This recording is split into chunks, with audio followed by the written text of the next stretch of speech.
మన Telugu competitive Lucent GK సిరీస్కు మళ్ళీ స్వాగతం. ఈరోజు మనం టైం మిషన్ ఎక్కి కొన్ని వేల సంవత్సరాలు వెనక్కి వెళుతున్నాం. ఎక్కడికో తెలుసా? భారత ఉపఖండంలో వికసించిన మొట్టమొదటి మహానగర నాగరికత. అదే హరప్పా నాగరికత లేదా సింధు లోయ నాగరికత యొక్క రహస్యాలను తెలుసుకోవడానికి ఈరోజు మన లక్ష్యం చాలా సింపుల్ అండ్ క్లియర్. పోటీ పరీక్షల కోసం సింధు లోయ నాగరికతకు సంబంధించి ఒక్క ముఖ్యమైన పాయింట్ కూడా మిస్ అవ్వకుండా ప్రతి విషయాన్ని క్షుణ్ణంగా నేర్చుకుందాం. సో రెడీగా ఉన్నారా? పదండి మొదలు పెట్టేద్దాం. సరే, first of all time line చూద్దాం. ఈ నాగరికత ఎప్పుడు విలసిల్లింది? ఎక్కువగా ఆమోదించబడిన కాలం క్రీస్తుపూర్వం 2500 నుండి 1750 వరకు.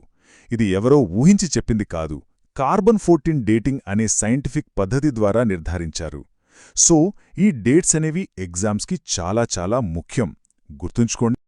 ఓకే, ఇప్పుడు ఈ నాగరికతకు సంబంధించిన కొన్ని బేసిక్స్ చూద్దాం. అసలు దీనికి ఇన్ని పేర్లు ఎందుకొచ్చాయి? ఇది ఎంత పెద్ద ఏరియాలో విస్తరించి ఉంది? ఇంకా కొన్ని ఇంట్రెస్టింగ్ ఫ్యాక్ట్స్ ఏంటో ఇప్పుడు తెలుసుకుందాం. దీనికి ఇన్ని పేర్లు ఎందుకున్నాయి? మంచి ప్రశ్న. చూడండి, దీనికి అత్యంత సరైన పేరు హరప్పా నాగరికత. ఎందుకంటే మొట్టమొదట తవ్వకాల్లో బయటపడ్డ ప్రదేశం హరప్పా కాబట్టి. అయితే సర్ జాన్ మార్షల్ అనే ఆయన ఇండస్ సివిలైజేషన్ లేదా సింధు నాగరికత అనే పదాన్ని మొట్టమొదట వాడారు. ఇక పీరియడ్ విషయానికొస్తే ఇది ప్రోటో హిస్టారిక్ కాలానికి చెందింది.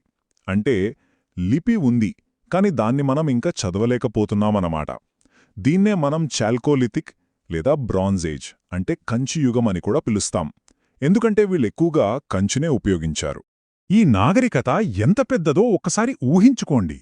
ఉత్తరాన జమ్మూ కాశ్మీర్లోని మాండా నుంచి మొదలుపెట్టి దక్షిణాన మహారాష్ట్రలోని దైమాబాదు వరకు, తూర్పున ఉత్తరప్రదేశ్లోని ఆలంగీర్పూర్ నుండి పశ్చిమాన పాకిస్తాన్ ఇరాన్ సరిహద్దులో ఉన్న సుత్కా జెండోర్ వరకు విస్తరించింది. అప్పట్లోనే ఎంత పెద్ద సామ్రాజ్యం కదా! ఈ 4 సరిహద్దులు గుర్తుంచుకోవడం చాలా ముఖ్యం. ఇప్పుడు మనం అసలైన విషయానికి వద్దాం.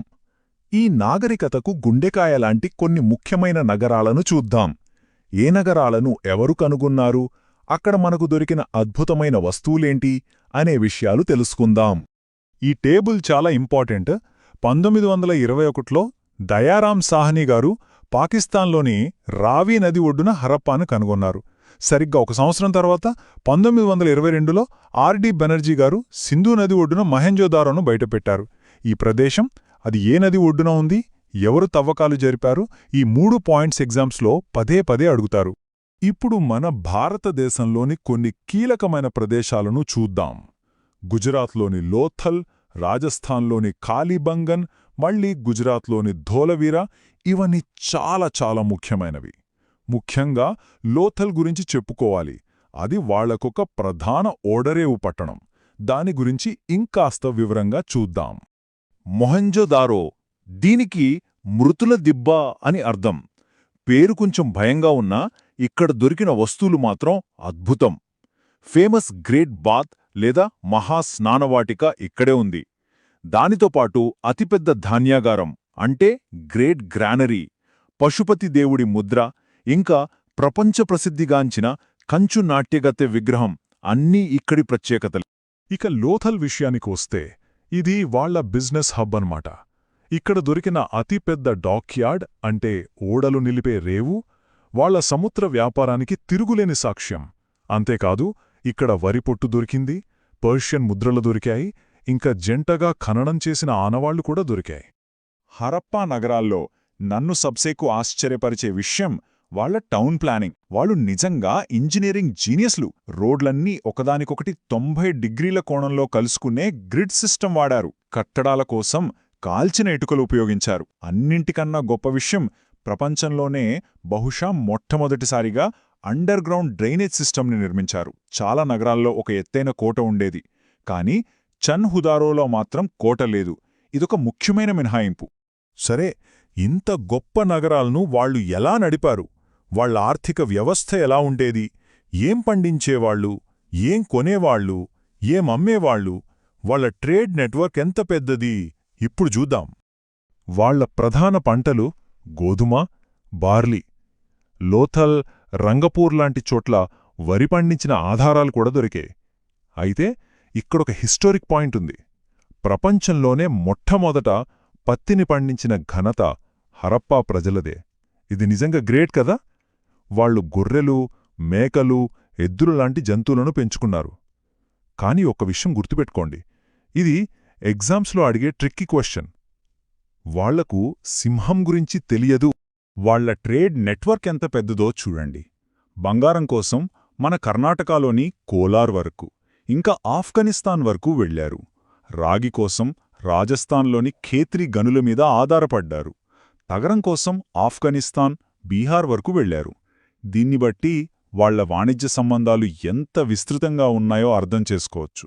వాళ్ళు మెసపోటేమియా, బహ్రెయిన్ లాంటి సుదూర నాగరికతలతో వ్యాపారం చేశారు. సుమేరియన్ టెక్స్ట్లలో సింధు ప్రాంతాన్ని మెలుహా అని పిలిచారు. వాళ్ళు ఇక్కడ నుండి పత్తి వస్తువులు, వ్యవసాయ ఉత్పత్తులు ఎగుమతి చేసేవాళ్లు. మనకు ఎలాంటి నాణేలు దొరకలేదు కాబట్టి వాళ్ళు వస్తు మార్పిడి పద్ధతి అంటే బాటర్ సిస్టమ్ని వాడి ఉంటారని మన నమ్మకం. ఇంకో ముఖ్యమైన విషయం, వాళ్లకి ఇనుము గురించి కూడా తెలియదు. ఇది కూడా గుర్తుంచుకోవాలి. మనం వాళ్ళ నగరాలు, వాళ్ళ ఆర్థిక వ్యవస్థ గురించి మాట్లాడుకున్నాం. మరి అసలు ఆ మనుషులెలా ఉండేవాళ్లు? వాళ్ళ సమాజం, వాళ్ళ నమ్మకాలు, వాళ్ళ దేవుళ్ళు. ఇప్పుడు ఆ విషయాల్లోకి వెళదాం. వాళ్ల మత విశ్వాసాలు చాలా ఆసక్తికరంగా ఉంటాయి. వాళ్ళు అమ్మ తల్లిని అంటే మాతృదేవిని ప్రధాన దేవతగా పూజించారు. ఇక పురుషదేవుడిగా పశుపతి మహాదేవుని ఆరాధించారు. ఈయననే చాలామంది ఆదిశివుడు లేదా ప్రోటోశివ అని అంటారు. ఆయన ముద్రికలు మనకు దొరికాయి. లింగ, యోని పూజలు, ప్రకృతి ఆరాధన కూడా ఉండేది. మనమిప్పుడు పవిత్రంగా భావించే స్వస్తిక్ చిహ్నం మూలాలు కూడా ఈ నాగరికతలోనే ఉన్నాయి. వాళ్ళ సమాజం ఎక్కువగా పట్టణ సమాజం అంటే అర్బన్ సొసైటీ. వాళ్లని రాజులు కాకుండా బహుశా వ్యాపార వర్గానికి చెందినవాళ్లు పరిపాలించి ఉండొచ్చని నమ్ముతారు. ఇక్కడొక ఆశ్చర్యకరమైన విషయమేంటంటే, వాళ్ళు దేవుళ్లను పూజించినా మనకొక్కడ ఒక్కటంటే ఒక్క గుడి కూడా దొరకలేదు. ఇక చనిపోయిన వారిని భూమిలో పూర్తిగా పూడ్చిపెట్టడం అంటే సంపూర్ణ ఖననం వాళ్ళ ప్రధాన పద్ధతిగా ఉండేది. ఇక మనం చివరి అంకానికి వచ్చాం. ఈ నాగరికతకు సంబంధించిన రెండు అతిపెద్ద మిస్టీరీలు. ఒకటి, ఎవరూ చదవలేని వాళ్ల లిపి. రెండు, ఈ మహానాగరికత చివరికి ఎలా అంతమైంది అనే ప్రశ్న. హరప్పా లిపి అనేది ఒక పిక్టోగ్రాఫిక్ స్క్రిప్ట్ అంటే బొమ్మల లిపి. దాన్ని ఇప్పటికీ ఎవ్వరూ డీకోడ్ చేయలేకపోయారు. వాళ్ళు రాసే స్టైల్ చాలా యునీక్. దాన్ని బౌస్ట్రోఫెడాన్ అంటారు. అంటే మొదటి లైను కుడి నుంచి ఎడమకు రాస్తే రెండో లైన్ ఎడమ నుంచి కుడికి రాసేవాళ్లు. ఈ లిపిని గనక మనం చదవగలిగితే చరిత్రలో ఎన్నో కొత్త విషయాలు బయటపడతాయి. ఇది $1,000,000 ప్రశ్న. ఇంత అడ్వాన్స్డ్గా, ఇంత ఆర్గనైజ్డ్గా ఉన్న నాగరికత ఉన్నట్టుండి ఎలా కనుమరుగైపోయింది? దీనిమీద రకరకాల థీరీలు ఉన్నాయి. కొన్ని ప్రధాన సిద్ధాంతాలను చూస్తే ఋగ్వేదంలో హరియుంపియా దగ్గర ఒక యుద్ధం జరిగిందని ఉంది. ఆ హరియుంపియానే హరప్పా అని కొందరి వాదన. మార్టిమర్ వీలర్ లాంటి వాళ్లు ఆర్యుల దండయాత్ర వల్లే ఇది అంతరించిందని వాదించారు. పర్యావరణం మార్పులు, పెద్ద పెద్ద వరదలు కూడా కారణం కావొచ్చు. ఈ నాగరికతను నిర్మించింది ద్రావిడులే అని చాలామంది పండితుల నమ్మకం. ఏది నిజమో స్పష్టంగా తెలీదు. అందుకే ఇది ఇప్పటికీ ఒక రహస్యమే. ముగింపుగా వాళ్లు మనకు మిగిల్చిన వారసత్వమేంటి? భారత ఉపఖండంలోనే అత్యంత పురాతనమైన లిపి వీరిదే. వాళ్ల ముద్రికల తయారీలో స్టియటైట్ అనే ఒక రకమైన మెత్తని రాయిని వాడారు. వాళ్లు ఒంటరి కాదు. వాళ్లకు సమకాలీనంగా మెసపొటేమియా, ఈజిప్ట్, చైనా లాంటి గొప్ప నాగరికతలు కూడా ఉన్నాయి. ఈ విశ్లేషణను ఒక ఆలోచనతో ముగిద్దాం. 1000 ఏళ్ల నాటి ఆ హరప్పా లిపిలో మన పూర్వీకులకు సంబంధించిన ఎన్నెన్ని రహస్యాలు దాగి ఉన్నాయో కదా. వాళ్ల కథలు, వాళ్ల జ్ఞానం, వాళ్ల ఆలోచనలు అన్నీ ఆ బొమ్మల వెనుక బంధించబడి ఉన్నాయి. ఎప్పటికైనా ఆ రహస్యాల తాళం తెరుచుకుంటుందని ఆశిద్దాం. ఇది ఆలోచించడానికే ఎంత అద్భుతంగా ఉంది కదా. ఈరోజు మనం ప్రాచీన భారతదేశ చరిత్రలో ఒక ముఖ్యమైన అధ్యాయంలోకి ప్రయాణం చేయబోతున్నాం. అదే వేద సంస్కృతి. మన పవిత్ర గ్రంథాల ఆధారంగా ఆ కాలం నాటి ప్రజల జీవన విధానాన్ని, వాళ్ళ నమ్మకాల్ని దగ్గర్నుంచి పరిశీలిద్దాం.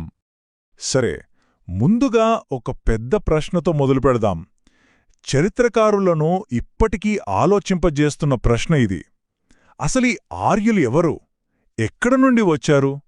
ఇది ఇప్పటికీ ఒక పెద్ద చారిత్రక చర్చ.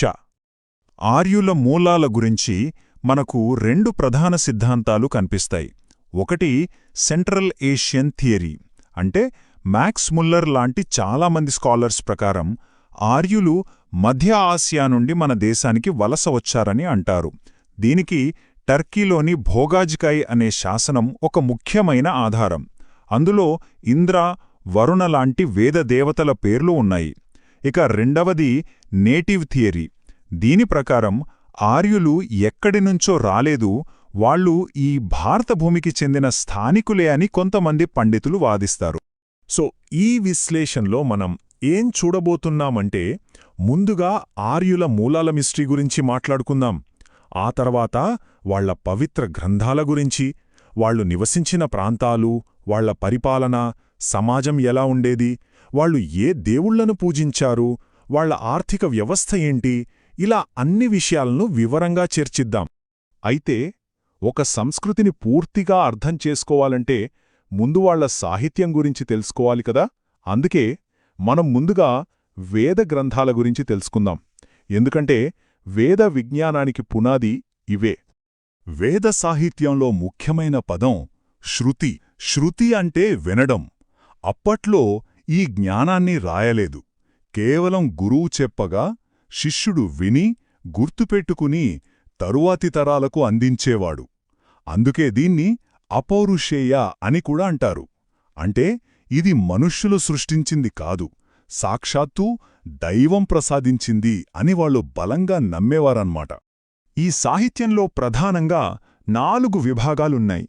మొదటగా సంహితలు, అంటే మంత్రాల సమాహారం. మనకు తెలిసిన వేదాలు ఇవే. తర్వాత బ్రాహ్మణాలు. ఇవి ఆ మంత్రాల అర్థాన్ని, యజ్ఞాలు ఎలా చెయ్యాలో వివరిస్తాయి. ఇక అరణ్యకాలు. ఇవి అడవుల్లో ఉండే ఋషులు, విద్యార్థుల కోసం ఉద్దేశించినవి. చివరగా ఉపనిషత్తులు. ఇవి చాలా లోతైన ఫిలాసఫీనే చర్చిస్తాయి. అందుకే వీటిని వేదాంతమని కూడా పిలుస్తారు. సరే, ఆ 4 వేదాల గురించి చూద్దాం. ఋగ్వేదం. ఇది ప్రపంచంలోనే అత్యంత పురాతనమైన గ్రంథం. దీనిలోని శ్లోకాలను పఠించేవారిని హోత్రి అనేవాళ్లు. ఇక సామవేదం. ఇది సంగీతానికి సంబంధించింది. దీన్ని పాడేవారిని ఉద్గాత్రి అంటారు. యజుర్వేదం యజ్ఞాల గురించి వివరిస్తుంది. ఈ యజ్ఞాలు చేసేవాళ్లను అధ్వర్యూస్ అని పిలిచేవాళ్లు. చివరిలి అథర్వణవేదం. ఇందులో రోగాలను నయం చేసే మంత్రాలు, కొన్ని తాంత్రిక పద్ధతులు ఉంటాయి. వేదాల తర్వాతొచ్చిన సాహిత్యాన్ని స్మృతి అంటారు. స్మృతి అంటే గుర్తుంచుకున్నది అని. ఇందులో వేదాంగాలు, ఉపవేదాలు, షడ్దర్శనాలు, రామాయణ, మహాభారతాల లాంటి ఇతిహాసాలు వస్తాయి. ఇక్కడ మనం గమనిస్తే జ్ఞానం కేవలం యజ్ఞాలకే పరిమితం అవ్వకుండా ఆయుర్వేదం లాంటి మెడిసిన్, యోగా లాంటి ఫిలాసఫీ వైపు కూడా విస్తరించింది. సరే, వాళ్ల సాహిత్యం గురించి తెలుసుకున్నాం కదా. ఇప్పుడు వాళ్ళు నివసించిన భౌగోళిక ప్రాంతం గురించి చూద్దాం. ఋగ్వేదంలో వాళ్ల ప్రపంచపటం ఎలా వర్ణించబడిందో ఒకసారి గమనిద్దాం. ఋగ్వేదంలో ప్రస్తావించిన నదుల పేర్లను ఇప్పటి పేర్లతో పోల్చి చూస్తే మనకొక క్లారిటీ వస్తుంది. చూడండి, సింధు అంటే ఇండస్, విపస్తా అంటే జీలం, పరుష్ణి అంటే రావి. ఈ నదులన్నీ ఉన్న ప్రాంతాన్ని సప్తసింధు ప్రాంతం అనేవాళ్లు. అంటే ఆ 7 నదుల భూమిలోనే వాళ్లు నివసించారన్నమాట.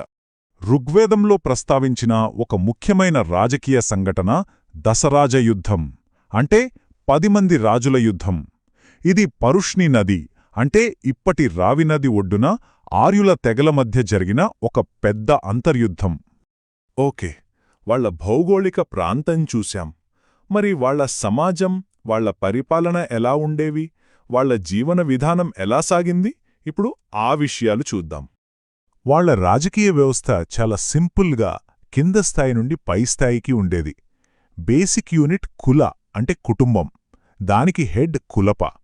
కొన్ని కుటుంబాలు కలిస్తే గ్రామ, కొన్ని గ్రామాలు కలిస్తే విస్, అంటే ఒక వంశం. కొన్ని విసులు కలిస్తే జన అంటే ఒక తెగ. ఈ జనానికి అధిపతి రాజు. మొత్తం రాజ్యాన్ని రాష్ట్రం అని పిలిచేవాళ్లు. పరిపాలన రాజరికమే అయినా రాజు అధికారం అన్లిమిటెడ్ కాదు. రాజుకు సలహాలివ్వడానికి పురోహితుడు, సేనాని లాంటి అధికారులు ఉండేవారు. కాని అన్నిటికంటే ముఖ్యంగా సభ, సమితి లాంటి ప్రజాసభలు ఉండేవి. ముఖ్యంగా ఈ సమితి అనేది రాజు ఇష్టానుసారంగా ప్రవర్తించకుండా ఒక చెక్ పెట్టేది. ఇది చాలా ఇంట్రెస్టింగ్ పాయింట్. ఇక వర్ణ వ్యవస్థ గురించి మాట్లాడుకుందాం. సమాజం 4 వర్ణాలుగా విభజించబడింది: బ్రాహ్మణ, క్షత్రియ, వైశ్య మరియు శూద్ర.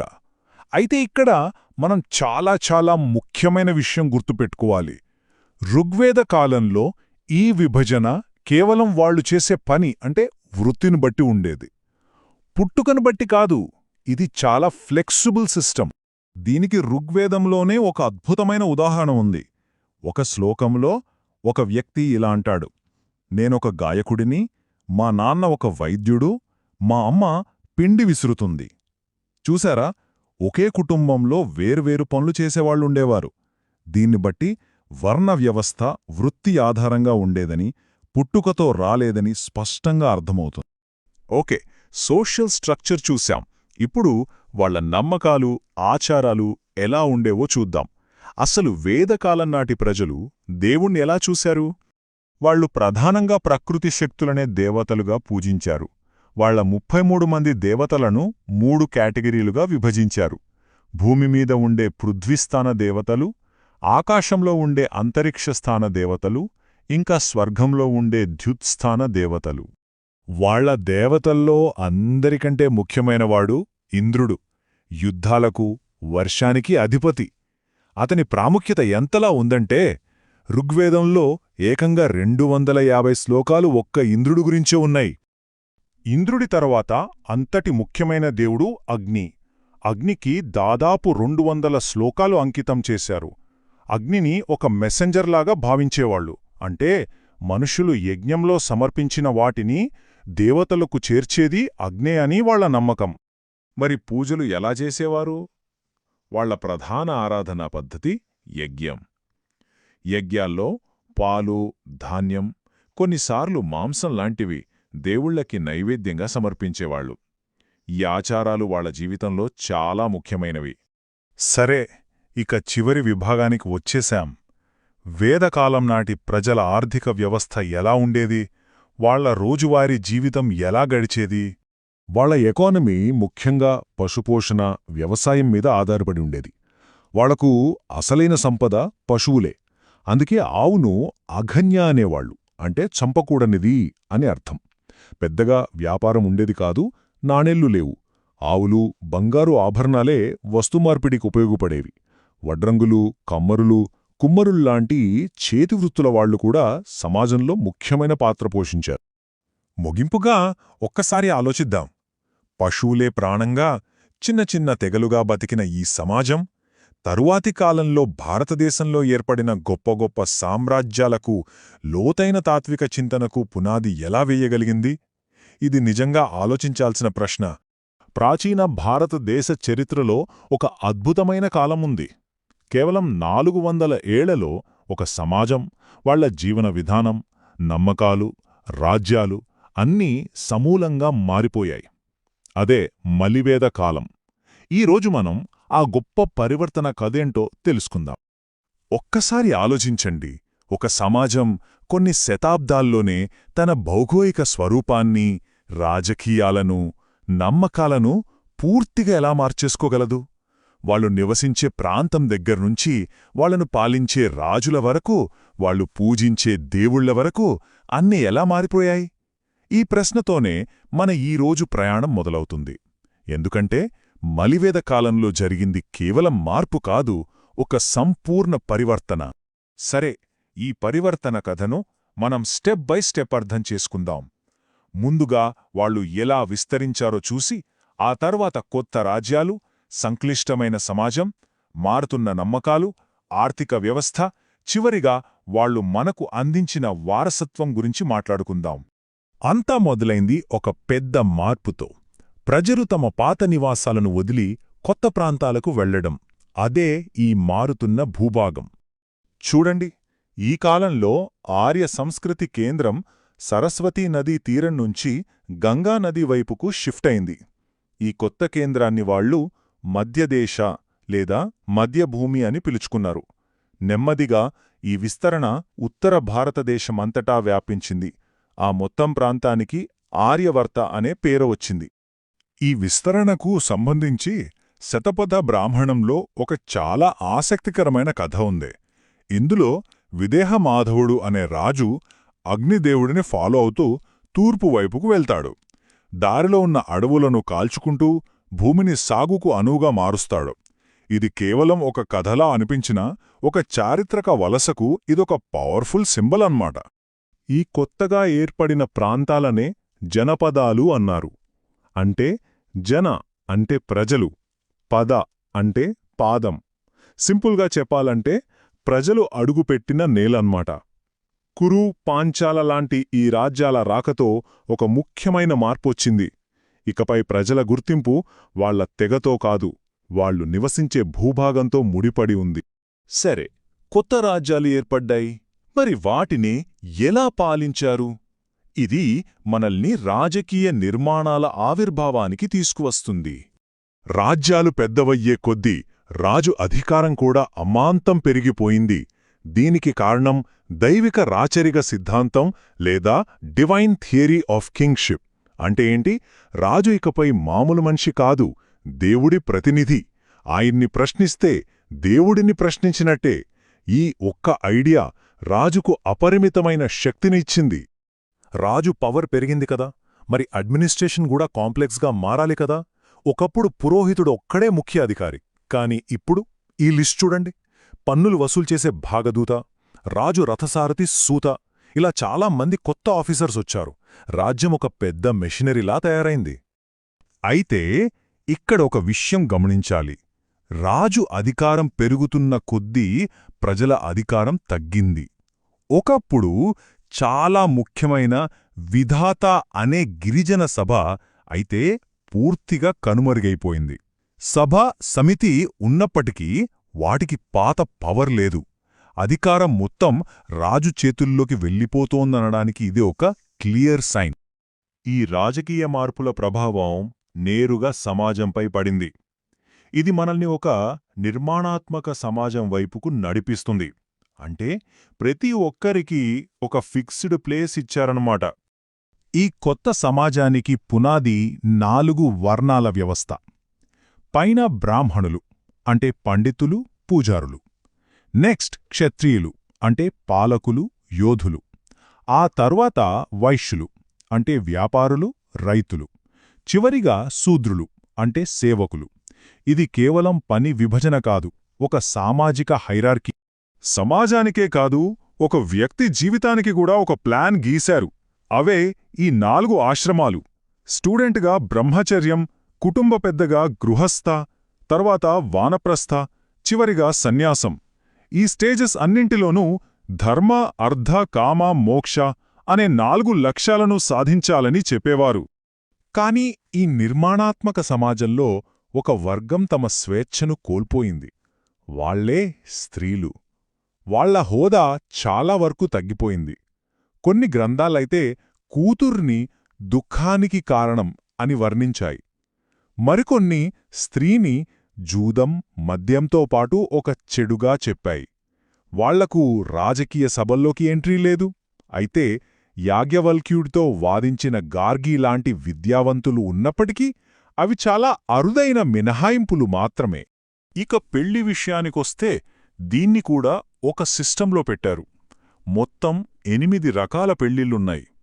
ఇవి మొదటి 4 అంటే బ్రహ్మ, దైవ, ఆర్ష, ప్రాజాపత్య.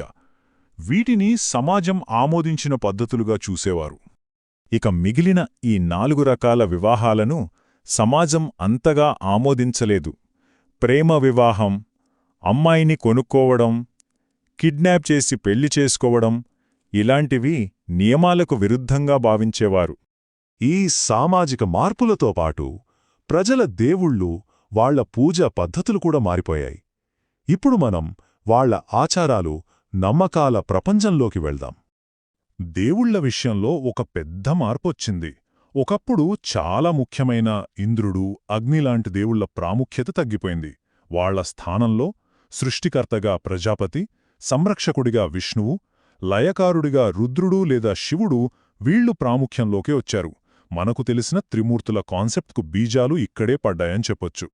ఇక పూజా విధానమంతా యజ్ఞాల చుట్టూ కేంద్రీకృతమైంది. ఇవి రెండు రకాలు. ఒకటి, సామాన్య ప్రజలు ఇంట్లో చేసుకునే చిన్న లఘుయజ్ఞాలు. రెండోది, రాజులు తమ అధికారాన్ని చూపించుకోవడానికి చేసే భారీ మహాయజ్ఞాలు. ఈ మహాయజ్ఞాలు చాలా గ్రాండ్గా, రోజుల తరబడి, కొన్నిసార్లు ఏళ్ల తరబడి జరిగేవి. రాజపట్టాభిషేకానికి రాజసూయయాగం, సామ్రాజ్య విస్తరణకు అశ్వమేధయాగం, ఇవన్నీ రాజు యొక్క గొప్పతనాన్ని చాటిచెప్పేవి. ఈ యజ్ఞాల వల్ల పురోహితుల ప్రాధాన్యత విపరీతంగా పెరిగిపోయింది. ఇంత పెద్ద రాజ్యాలు, ఇంత ఖరీదైన యజ్ఞాలు, వీటన్నింటికీ ఫండింగ్ ఎక్కడ్నుంచొచ్చింది? ఇది మనల్ని ఆ కాలపు ఆర్థిక వ్యవస్థ వైపుకు తీసుకువెళ్తుంది. ఎకానమీలో వచ్చిన అతిపెద్ద మార్పేంటంటే, సంపద అంటే ఇక ఆవులు కాదు, భూమి. ఇనుపనాగలి వాడకంతో వ్యవసాయం బాగా డెవలప్ అయింది. దీనివల్ల ఫుడ్ ప్రొడక్షన్ పెరిగి జాలర్లు, రజకులు లాంటి కొత్త కొత్త పనులు చేసేవాళ్లు వచ్చారు. లోహాల వాడకం పెరిగింది. ఘన లేదా శ్రేష్ఠి లాంటి వ్యాపార సంఘాలు కూడా ఏర్పడ్డాయి.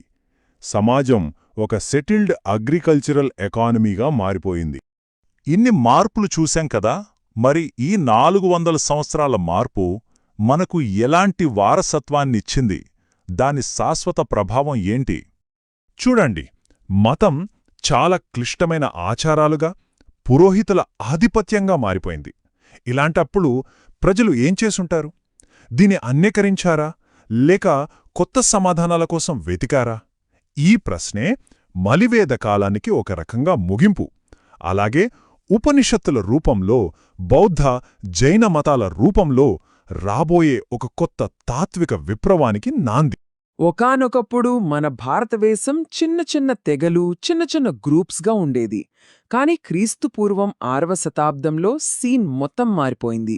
ఏకంగా 16 పెద్ద రాజ్యాలు, అదేనండి మహాజనపదాలు పుట్టుకొచ్చాయి. వాటి మధ్య ఆధిపత్యం కోసం ఒకర్నొకరు మించిపోవాలని భయంకరమైన పోటీ మొదలైంది. అసలు మహాజనపదాల కథేంటి? భారతదేశపు మొట్టమొదటి సామ్రాజ్యానికి పునాది ఎలా పడిందో ఈరోజు మనం వివరంగా చూడబోతున్నాం. సరే, ఈరోజు మన ప్రయాణం ఎలా ఉండబోతోందంటే, ముందుగా ఈ రాజ్యాల యుగం అంటే ఏంటో చూద్దాం. ఆ తర్వాత ఆ 16 మహాజనపదాలేవో తెలుసుకుందాం. మరి అన్నింటిలోనూ రాజులే ఉన్నారా అంటే లేదండి. కొన్ని రాచరికాలు, కొన్ని గణతంత్రాలు. వాటి మధ్య తేడా ఏంటో చూద్దాం. ఆ తర్వాత ఈ రాజ్యాల మధ్య జరిగిన భీకరమైన ఆధిపత్య పోరాటంలోకి వెళ్దాం. అందర్నీ దాటుకుని మగధ ఎలా విజేతగా నిలిచిందో తెలుసుకుందాం. చివరగా ఈ విజయమే ఒక పెద్ద సామ్రాజ్యానికి ఎలా పునాది వేసిందో అర్థం చేసుకుందాం. ఓకే, మన మొదటి భాగం రాజ్యాల యుగం. అసలు ఈ కాలాన్ని ఎందుకు అలా పిలుస్తారు, దాని వెనకున్న హిస్టారికల్ బ్యాక్గ్రౌండ్ ఏంటో ఇప్పుడు చూద్దాం. ఊహించుకోండి, క్రీస్తుపూర్వం 6వ శతాబ్దానికి ముందు భారతదేశమంతా చిన్న చిన్న తెగల సమూహం. కాని కొద్ది వందల సంవత్సరాల్లోనే ఒక పెద్ద పొలిటికల్ మార్పు వచ్చింది. ఈ చిన్న చిన్న సమూహాలన్నీ కలిసిపోయి సరిహద్దులు గీసుకుని స్ట్రాంగ్ ఆర్మీలతో ఏకంగా 16 మహారాజ్యాలుగా ఏర్పడ్డాయి. చెప్పాలంటే భారతదేశం ఒకే గొడుగు కిందకి రావడానికి ఇదే ఫస్ట్ స్టెప్ అన్నమాట. మరి దాదాపు 2500 సంవత్సరాల క్రితం నాటి ఈ రాజ్యాల గురించి మనకిప్పుడెలా తెలిసింది అంటే, దానికి సమాధానం ఆనాటి బౌద్ధ, జైన గ్రంథాల్లో ఉంది. అంగుతర నికాయ, భగవతి సుత్త లాంటివి ఆ కాలానికి ఒక టైం క్యాప్స్యూల్ లాంటివి. అవి ఈ 16 మహాజనపదాల పేర్లని, వాటి పొలిటికల్ సిస్టమ్స్ని మన కళ్ల ముందు ఉంచుతాయి. ఇక రెండవ భాగం 16 మహాజనపదాలు. రైట్, ఇప్పుడు అసలు విషయంలోకి వచ్చేద్దాం. ఆ 16 పవర్ఫుల్ రాజ్యాలు ఏవి? అవి ఇప్పుడున్న మ్యాప్లో ఎక్కడుండేవి? చూద్దాం రండి. హిస్టారికల్ టెక్స్ట్ ప్రకారం ఆ 16 మహాజనపదాల పూర్తి లిస్ట్ ఇది. ఇప్పుడు మనం వీటిలో కొన్ని ముఖ్యమైన రాజ్యాలు, వాటి రాజధానుల గురించి కొంచెం వివరంగా చూద్దాం. ఈ లిస్ట్లో మనం ముందుగా చూడాల్సిందే గంగా నది తీరంలోని పవర్ఫుల్ రాజ్యాలు. మీరు గమనిస్తే అంగ, మగధ, వజ్జి ఇలాంటి కీలకమైన రాజ్యాలన్నీ ఇప్పటి బీహార్ కేంద్రంగా ఉన్నాయి. ఇక కాశీ, కోసల, వత్స లాంటివి ఇప్పటి ఉత్తరప్రదేశ్లో ఆధిపత్యం చెలాయించాయి. ఇవన్నీ పక్కపక్కనే ఉండటమే భవిష్యత్తులో పెద్ద పెద్ద గొడవలకు కారణమైంది. ఓకే, ఇప్పుడు మనం కొంచెం పశ్చిమ మధ్య భారతదేశం వైపు వెళదాం. కురు, పాంచాల ఈ పేర్లు వినగానే మహాభారతం గుర్తొస్తుంది కదూ. ఆ ప్రాంతాలే ఇవి. అయితే ఈ లిస్ట్లో ఒక రాజ్యం చాలా స్పెషల్. అదే అష్మక. వింధ్య పర్వతాలకు దక్షిణంగా గోదావరి నది ఒడ్డున ఉన్న ఏకైక మహాజనపదం ఇది. మిగతావన్నీ నార్త్ ఇండియాలో ఉంటే అష్మక మాత్రం దక్కన్లో తన జెండా ఎగరేసింది. ఇక గాంధార, కాంబోజ్ రాజ్యాలు మన ఉపఖండానికి వాయువ్య సరిహద్దులుగా నిలిచాయి. మన మూడవ భాగం రాచరికం వెర్సెస్ గణతంత్రం. ఈ రాజ్యాలు అనగానే మనకు వెంటనే రాజులు, వాళ్ల పాలన గుర్తొస్తోంది కదా. కానీ అక్కడే ఉంది అసలు ట్విస్ట్. ఆ రోజుల్లోనే 2 డిఫరెంట్ టైప్స్ ఆఫ్ గవర్నమెంట్స్ ఉండేవి. అవేంటో ఇప్పుడు చూద్దాం. సో ఒకవైపు చూస్తే మగధ, కోసల లాంటి పవర్ఫుల్ రాచరికాలున్నాయి. ఇక్కడంతా వన్ మ్యాన్ షో, రాజే సుప్రీం. కాని మరోవైపు వజ్జి, మల్ల, శాక్య లాంటి గణతంత్ర రాజ్యాలు కూడా ఉన్నాయి. వీటిని గణాలు లేదా సంఘాలు అనేవాళ్లు. అంటే ఇక్కడ ఒక్క రాజు కాకుండా ఓ కమిటీ లాంటిది. అంటే పెద్దల సభ లేదా కొన్ని తెగల గ్రూప్ కలిసి డెసిషన్స్ తీసుకునేవి. గౌతమ బుద్ధుడు కూడా ఒక గణతంత్ర రాజ్యమైన శాక్య గణంలోనే పుట్టాడు. ఇది ఆ కాలంలోనే జరిగిన ఒక గొప్ప political experiment. By the way, ఇలాంటి ఇన్ డెప్త్ ఎక్స్ప్లెయినర్స్ ముఖ్యంగా మీ ఎగ్జామ్స్కి ఉపయోగపడేవి ఇంకా కావాలనుకుంటే మన తెలుగు కాంపిటేటివ్ ఛానల్కి సబ్స్క్రైబ్ చేసుకోవడం మర్చిపోకండి. సరే, ఇప్పుడు మళ్ళీ కథలోకి వెళ్ళిపోదాం. 4వ భాగం ఆధిపత్యం కోసం పోరాటం. ఈ రాజ్యాలన్నీ ప్రశాంతంగా పక్కపక్కన ఉన్నాయనుకుంటే పొరపాటే. ఒకరిపై ఒకరు ఆధిపత్యం కోసం, సుప్రిమసీ కోసం కంటిన్యూస్గా ఫైట్ చేసుకున్నాయి. ఆ భయంకరమైన యుద్ధాల కథేంటో ఇప్పుడు చూద్దాం. లిటరల్లీ క్రీస్తుపూర్వం 6వ శతాబ్దం నుంచి భారతదేశ రాజకీయ చరిత్ర అంటేనే ఒక పెద్ద పోరాటం. ప్రతి రాజ్యం తన సరిహద్దులను పెంచుకోవడానికి, పక్క రాజ్యాలను తన కంట్రోల్లోకి తెచ్చుకోవడానికి నిరంతరం యుద్ధాలు చేసింది. ఇది 100 ఏళ్లపాటు సాగిన ఒక పెద్ద సర్వైవల్ గేమ్. ఈ కంటిన్యూస్ ఫైటింగ్స్లో చాలా చిన్న చిన్న రాజ్యాలన్నీ కనుమరుగైపోయాయి. ఫైనల్గా ఒక 4 మేజర్ ప్లేయర్స్, 4 సూపర్ పవర్స్ మాత్రమే మిగిలాయి. అవి మగధ, కోసల, వత్స మరియు అవంతి. వీరి మధ్య జరిగిన ఫైనల్ బ్యాటిలే భారతదేశ భవిష్యత్తును డిసైడ్ చేసింది. 5వ భాగం మగధ ఎందుకు గెలిచింది. ఈ 4 యోధుల మధ్య జరిగిన పోరులో చివరికి గెలిచింది ఒక్కరే. అది మగధ.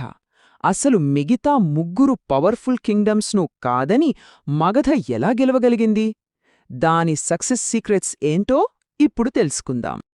అసలు మగధ దగ్గరంత స్పెషల్ ఏముంది? వేరే రాజ్యాల దగ్గర లేని బలమేమైనా ఉందా? లేక వాళ్లకేమైనా ప్రత్యేకమైన వరం ఉందా? వాళ్ల విజయరహస్యమేంటి? Let's find out. చరిత్రకారులు చెప్పేదేంటంటే మగధ విజయానికి ప్రధానంగా 3 కారణాలున్నాయి. 1 దాని జియోగ్రాఫికల్ లొకేషన్, అంటే అది ఉన్న ప్రదేశం. 2 వాళ్ల దగ్గరున్న అగ్రికల్చరల్ వెల్త్, అంటే వ్యవసాయ సంపద. 3 ఎవరి దగ్గర లేని ఒక కొత్త మిలిటరీ వెపన్.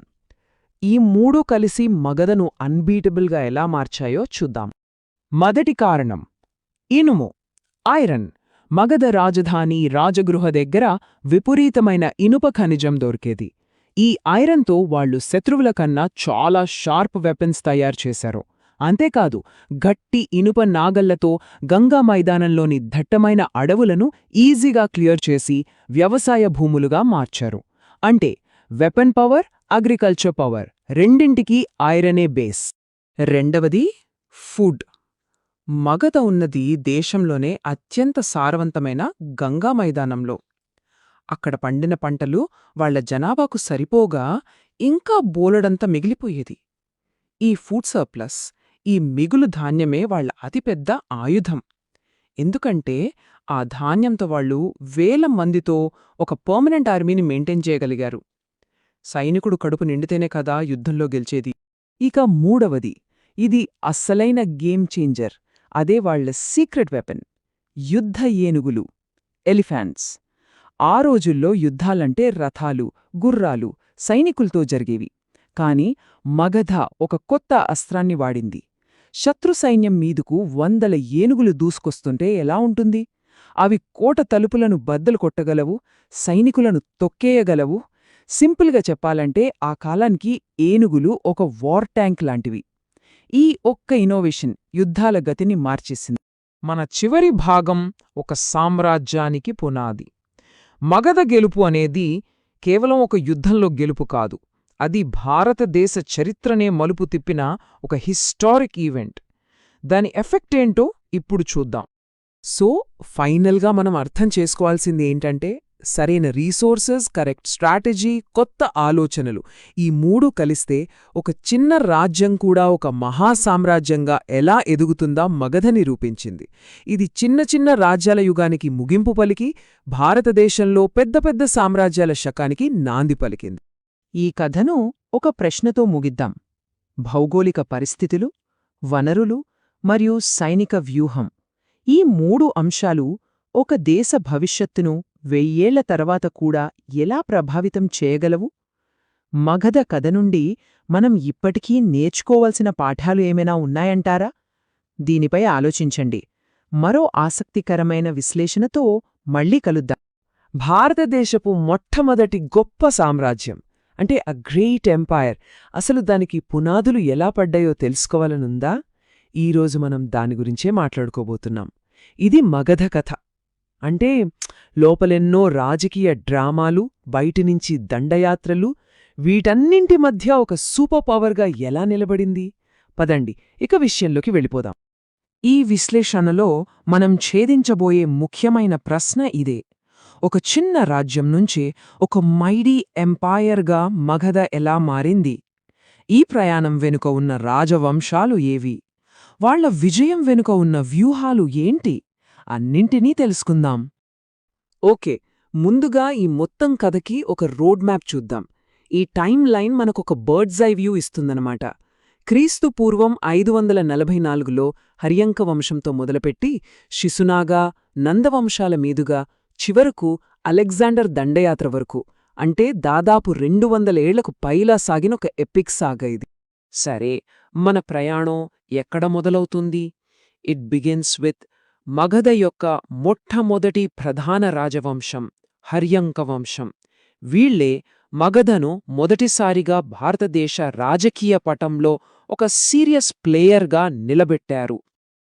ఈ వంశస్థాపకుడు బింబిసారుడు. ఇతనికి శ్రోణిక అనే మరో పేరు కూడా ఉంది.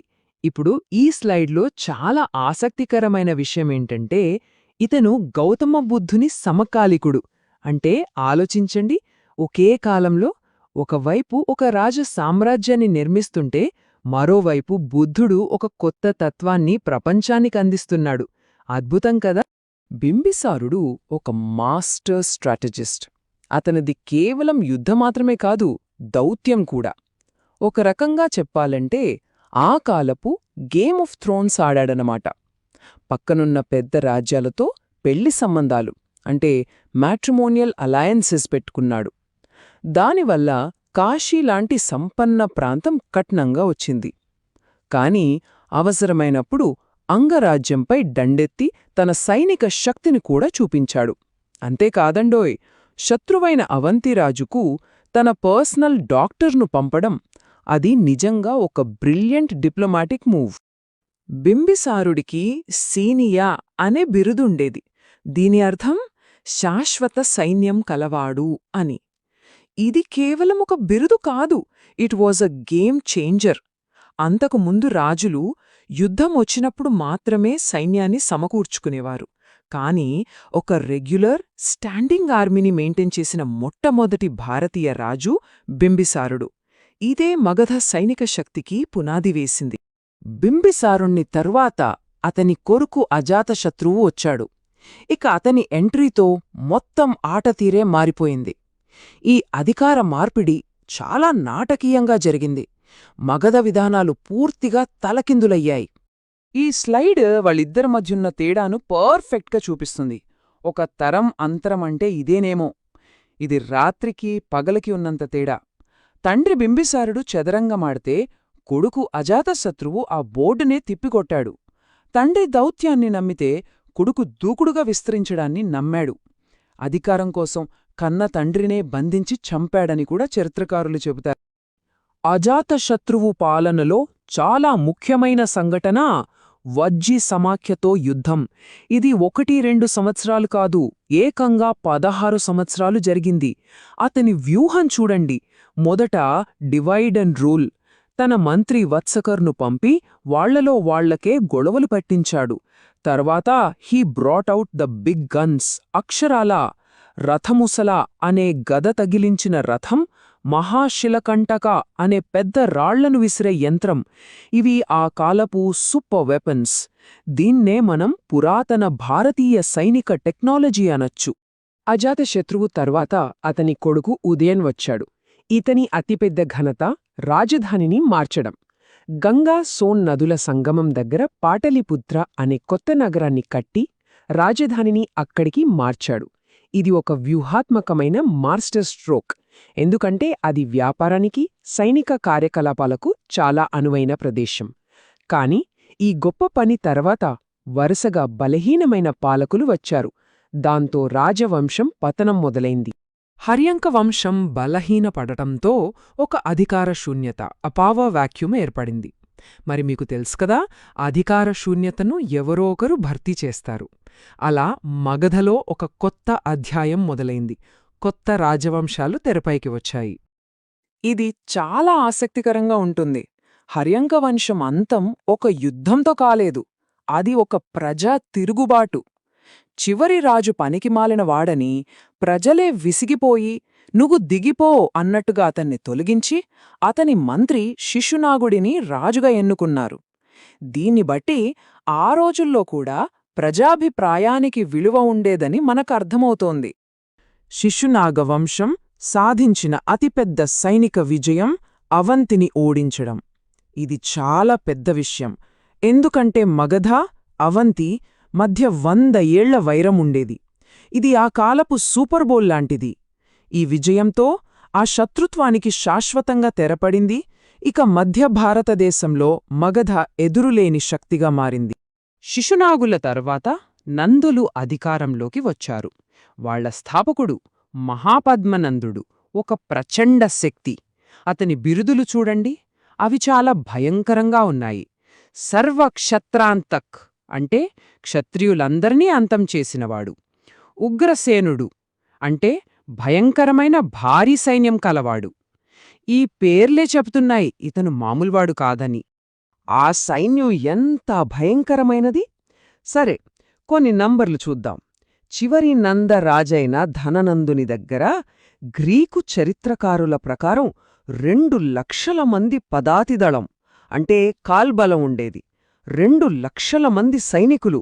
ఆ యుగానికి ఇది ఊహకందని సంఖ్య. అంతేకాదు, దీనికి 20,000 అశ్విక దళాన్ని కూడా జోడించండి. ఈ భారీ సైనిక యంత్రంతోనే నందులు దాదాపు ఉత్తర భారతదేశం మొత్తాన్ని తమ ఆధీనంలో ఉంచుకున్నారు. గంగానదీ లోయ మొత్తం వాళ్లంటే భయపడటంలో ఆశ్చర్యం లేదు మరి. మగధలో ఈ అంతర్గత అధికార పోరాటాలు జరుగుతున్నప్పుడు వాయవ్య సరిహద్దులో ప్రపంచం అక్షరాల భారతదేశం తలుపు తడుతోంది. కథ ఇప్పుడు దేశీయ రాజకీయాల నుండి విదేశీ దండయాత్రల వైపు మళ్లుతోంది. క్రీస్తుపూర్వం 6వ శతాబ్దంలో పర్షియన్లు వాయవ్య భారతదేశంలోకి ప్రవేశించారు. వాళ్ల ఆధిపత్యం దాదాపు 200 ఏళ్లు కొనసాగింది. దీనివల్ల వాణిజ్యం పెరిగింది, కొత్త ఆలోచనలు వచ్చాయి, ఖరోష్ఠీ అనే కొత్త లిపి పరిచయమైంది. కాని అన్నింటికంటే ముఖ్యంగా వాళ్లు భారతదేశ సంపద గురించి ప్రపంచానికి తెలియజేశారు. ముఖ్యంగా గ్రీకులకు. ఒక రకంగా వాళ్ళు పురాతన పాశ్చాత్య ప్రపంచ పటంలో భారతదేశానికి ఒక స్థానం కల్పించారు. ఇక గ్రీకుల గురించి మాట్లాడుకుంటే పర్షియన్ సామ్రాజ్యాన్ని కూల్చేసిన తర్వాత సాక్షాత్ అలెగ్జాండర్ తన ప్రపంచ విజయంలో భాగంగా భారతదేశం వైపు దృష్టి సారించాడు. ఇది భారత చరిత్రలో ఒక కీలకమైన ఘట్టం. అలెగ్జాండర్ భారత దండయాత్ర అనగానే అందరికీ గుర్తొచ్చేది ఒకే ఒక్క మహాయుద్ధం, హైడాస్పెస్ యుద్ధం. ఇక్కడ అతను భారతీయ రాజు పురుషోత్తముడిని అంటే కింగ్ పోరస్ని ఎదుర్కొన్నాడు. జీలం నది ఒడ్డున జరిగిన ఆ భీకర యుద్ధంలో పోరస్ ఓడిపోయాడు. కాని అతను చూపించిన అద్భుతమైన ధైర్య సాహసాలకు అలెగ్జాండర్ ఎంతో ముగ్ధుడయ్యాడు. పోరస్ ధైర్యానికి గౌరవంగా అలెగ్జాండర్ అతని రాజ్యాన్ని తిరిగి ఇచ్చేశాడు. ఇది ఇద్దరు గొప్ప యోధుల మధ్య పరస్పర గౌరవానికి ప్రతీకగా నిలిచిపోయిన ఒక చారిత్రక ఘట్టం. మరి ఒక పెద్ద ప్రశ్న, ప్రపంచాన్ని జయిస్తున్న Alexander, a true unstoppable force, భారతదేశంలో ఎందుకు ఆగిపోయాడు? దానికి సమాధానం బియాస్ నదికి తూర్పువైపున ఉంది. అతని సైనికులు ఏళ్ల తరబడి యుద్ధాలు చేసి చేసి అలసిపోయి ఇక ముందుకు వెళ్లడానికి ససేమిరా అన్నారు. ఎందుకు? ఎందుకంటే వాళ్లకి నంద సైన్యం గురించిన కథలు వినపడ్డాయి. అవును, మనం ఇందాక మాట్లాడుకున్నాం కదా, ఆ 2 లక్షల సైన్యం. అదే వాళ్ళు బాబోయ్ వాళ్లతో మా వల్ల కాదు అని చేతులెత్తేశారు. అంటే చూడండి, మగధ సామ్రాజ్యం యొక్క పేరు, దాని రెప్యుటేషన్ మాత్రమే అలెగ్జాండర్ ది గ్రేట్ను అక్కడితో ఆపేసింది. అలెగ్జాండర్ భారతదేశంలో ఉన్నది చాలా తక్కువ కాలమే అయినా అతని దండయాత్ర ఒక చెరగని ముద్రవేసి వెళ్ళింది. భారతదేశానికి ఐరోపాకి మధ్య కొత్త సముద్ర మార్గాలు తెరుచుకున్నాయి. గాంధార శిల్పకళ లాంటి వాటిపై గ్రీకుల ప్రభావం స్పష్టంగా కనిపిస్తుంది. కాని అన్నింటికంటే ముఖ్యమైన రాజకీయ పాఠం ఏంటంటే, ఈ దండయాత్ర భారతదేశంలోని చిన్న చిన్న రాజ్యాల బలహీనతను బయటపెట్టి ఒక ఏకీకృత సామ్రాజ్యం యొక్క అవసరాన్ని బలంగా నొక్కిచెప్పింది. చారిత్రాత్మకంగా చూస్తే ఇది మనకు తొలి భారత చరిత్రలో మొదటి ఖచ్చితమైన తేదీని ఇచ్చింది, క్రీస్తుపూర్వం 326. కాబట్టి రంగం సిద్ధమైంది. దేశంలో నందవంశం తమ విధానాల వల్ల ప్రజాదరణ కోల్పోయి బలహీనపడుతోంది. బయట విదేశీ శక్తులు ఒక కొత్త వాస్తవంగా మారాయి. భారతదేశం రాజకీయంగా ముక్కలైపోయింది. ఇలాంటి గందరగోళ పరిస్థితుల్లో ఈ సవాళ్లను ఎదుర్కొని ఈ ముక్కలన్నింటినీ ఏకం చేసి భారతదేశంపు మొట్టమొదటి నిజమైన సామ్రాజ్యాన్ని నిర్మించడానికి ఎవరొస్తారు? ఈ ప్రశ్నే మనల్ని ఒక కొత్త అధ్యాయంలోకి, అంటే మౌర్య సామ్రాజ్య ఉదయంలోకి నడిపిస్తుంది. ఆలోచించండి, ఒక రాకుమారుడు, అన్నీ ఉన్నాయి, అలాంటి వ్యక్తి తన రాజ్యాన్ని, తన సర్వస్వాన్ని వదిలేసి ఎందుకు వెళ్ళిపోతాడు? ప్రపంచంలోనే అతిపెద్ద మతాల్లో ఒకటైన బౌద్ధ మతం, బుద్ధిజం ఎలా పుట్టిందో ఈరోజు మనం చూద్దాం. దాని పుట్టుక ఏంటి, దాని ప్రధాన బోధనలేంటి, ఆ ప్రయాణం మొత్తం తెలుసుకుందాం. అయితే ఆ ప్రశ్నకు సమాధానం కావాలంటే మనం కొంచెం టైంలో వెనక్కి వెళ్ళాలి. చూడండి, బౌద్ధమత అనేది ఉన్నట్టుండి ఊడిపడలేదు. అప్పట్లో సమాజంలో, మతంలో పెద్ద పెద్ద మార్పులొస్తున్నాయి. ఆ టైంలోనే ఇది పుట్టింది. ఇంతకీ అప్పుడు పరిస్థితులెలా ఉన్నాయో ఒకసారి చూద్దామా? మనం మాట్లాడుకుంటోంది క్రీస్తుపూర్వం 6వ శతాబ్దం గురించి. అప్పటి భారతదేశం ఒక రకంగా చెప్పాలంటే ఒక క్రాస్ రోజ్లో ఉంది. పాత పద్ధతులు, పాత నమ్మకాలు, వాటి మీద ప్రశ్నలు మొదలయ్యాయి. జనమంతా జీవితమంటే ఏంటి అని కొత్త సమాధానాల కోసం వెతుకుతున్నారు. సరిగ్గా ఇదే టైంలో కొత్త మత ఉద్యమాలు పుట్టుకొచ్చాయి. మరి దీనికి కారణాలేంటంటారా? చాలానే ఉన్నాయి. అప్పటికే వేదమతము అంతా కేవలం కర్మకాండలు, ఆచారాలతో నిండిపోయింది. బ్రాహ్మణుల ఆధిపత్యం వల్ల వేరే వర్గాల్లో, ముఖ్యంగా క్షత్రియుల్లో ఒక రకమైన అసంతృప్తి మొదలైంది. ఇంకోవైపు చూస్తే వ్యాపారం చేస్తూ ఆర్థికంగా ఎదుగుతున్న వైశ్యులు సమాజంలో మంచి గౌరవం కోసం చూస్తున్నారు. చూశారా, ఈ టెన్షన్స్ అన్నీ కలిసి ఒక పెద్ద మార్పుకు దారితీశాయి. సరిగ్గా ఇలాంటి పరిస్థితుల మధ్యలోనే సిద్ధార్థ గౌతముడు పుట్టాడు. ఆయనే ఆ తర్వాత కాలంలో బుద్ధుడిగా అంటే ది ఎన్లైటన్డ్ వన్గా మనందరికీ తెలిసిన వ్యక్తి. ఆయన జీవిత ప్రయాణం చూస్తే నిజంగా అద్భుతమనిపిస్తుంది. లుంబినీలో ఒక రాకుమారుడుగా పుట్టాడు. కాని 29 వయసులో ఒక ముసలి వ్యక్తిని, ఒక రోగిని, ఒక శవాన్ని, ఆ తర్వాత ఒక సన్యాసిని చూశాడు. వీటినే 4 దృశ్యాలు అంటారు. వాటిని చూశాక ఆయన మనసు మారిపోయింది. సత్యం కోసం రాజ్యాన్ని వదిలి వెళ్ళిపోయాడు. చివరికి 35 వయసులో బోధీవృక్షం కింద జ్ఞానోదయం పొంది బుద్ధుడుగా మారాడు. అప్పటినుంచి తన జీవితాంతం ధర్మాన్ని బోధించాడు. ఇక్కడ చాలా ఆసక్తికరమైన విషయం ఏంటంటే, బుద్ధుని జీవితంలోని ప్రతి ముఖ్యమైన సంఘటనకు ఒక సింబల్, ఒక చిహ్నముంది. ఆయన పుట్టుకకు తామర పువ్వు, ఆయన రాజ్యాన్ని వదిలి వెళ్ళిపోవడానికి అంటే ద గ్రేట్ రెనన్సియేషన్కి గుర్రం, ఇలా ప్రతిదీ ఒక పవర్ఫుల్ సింబల్గా మారింది. బౌద్ధమతంలో వాళ్ల కళలో ఈ చిహ్నాలకు చాలా ప్రాముఖ్యత ఉంది. సరే, ఇంతకీ బుద్ధుడు ఏం బోధించాడు? ఆయన ఫిలాసఫీ ఏంటి?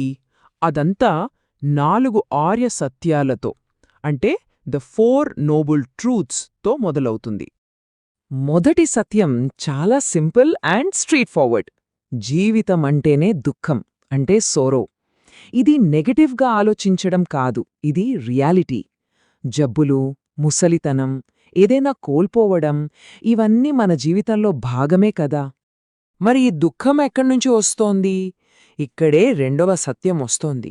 దీనికి కారణం మన కోరికలు, మన అటాచ్మెంట్స్. ఏవి శాశ్వతం కాదో వాటిని పట్టుకుని వేలాడదామనుకున్నప్పుడే మనకు బాధ మొదలవుతోంది. ఇది వినడానికి కొంచెం నిరాశగా అనిపించొచ్చు, కాని అసలైన ఆశ ఇక్కడే మొదలవుతుంది. మూడో సత్యం ఏం చెప్తుందంటే, ఈ దుఃఖాన్ని ఆపొచ్చు. సారో క్యాన్ బీ స్టాప్డ్. విముక్తి అనేది సాధ్యమేనని ఒక గట్టి నమ్మకాన్నిస్తుంది. ఓకే, దుఃఖాన్ని ఆపొచ్చు అన్నారు, కాని ఎలా? దానికేమైనా దారి ఉందా? ఉంది. అదే 4వ ఆర్య సత్యం. దుఃఖం నుంచి బయటపడటానికి ఒక ప్రాక్టికల్ గైడ్ లాంటిదిది. ఆ దారినే మనం అష్టాంగ మార్గమని పిలుస్తాం. దీన్నే అష్టాంగ మార్గం, ఏకేఏ ది 8-fold పాత్, లేదా మధ్యమ మార్గం, ద మిడిల్ పాత్ అని కూడా అంటారు. ఎందుకంటే ఇది మరీ విలాసవంతమైన జీవితానికి లేదా శరీరాన్ని కష్టపెట్టే కఠినమైన సన్యాసానికి మధ్యలో ఉండే ఒక బ్యాలెన్స్డ్ దారి.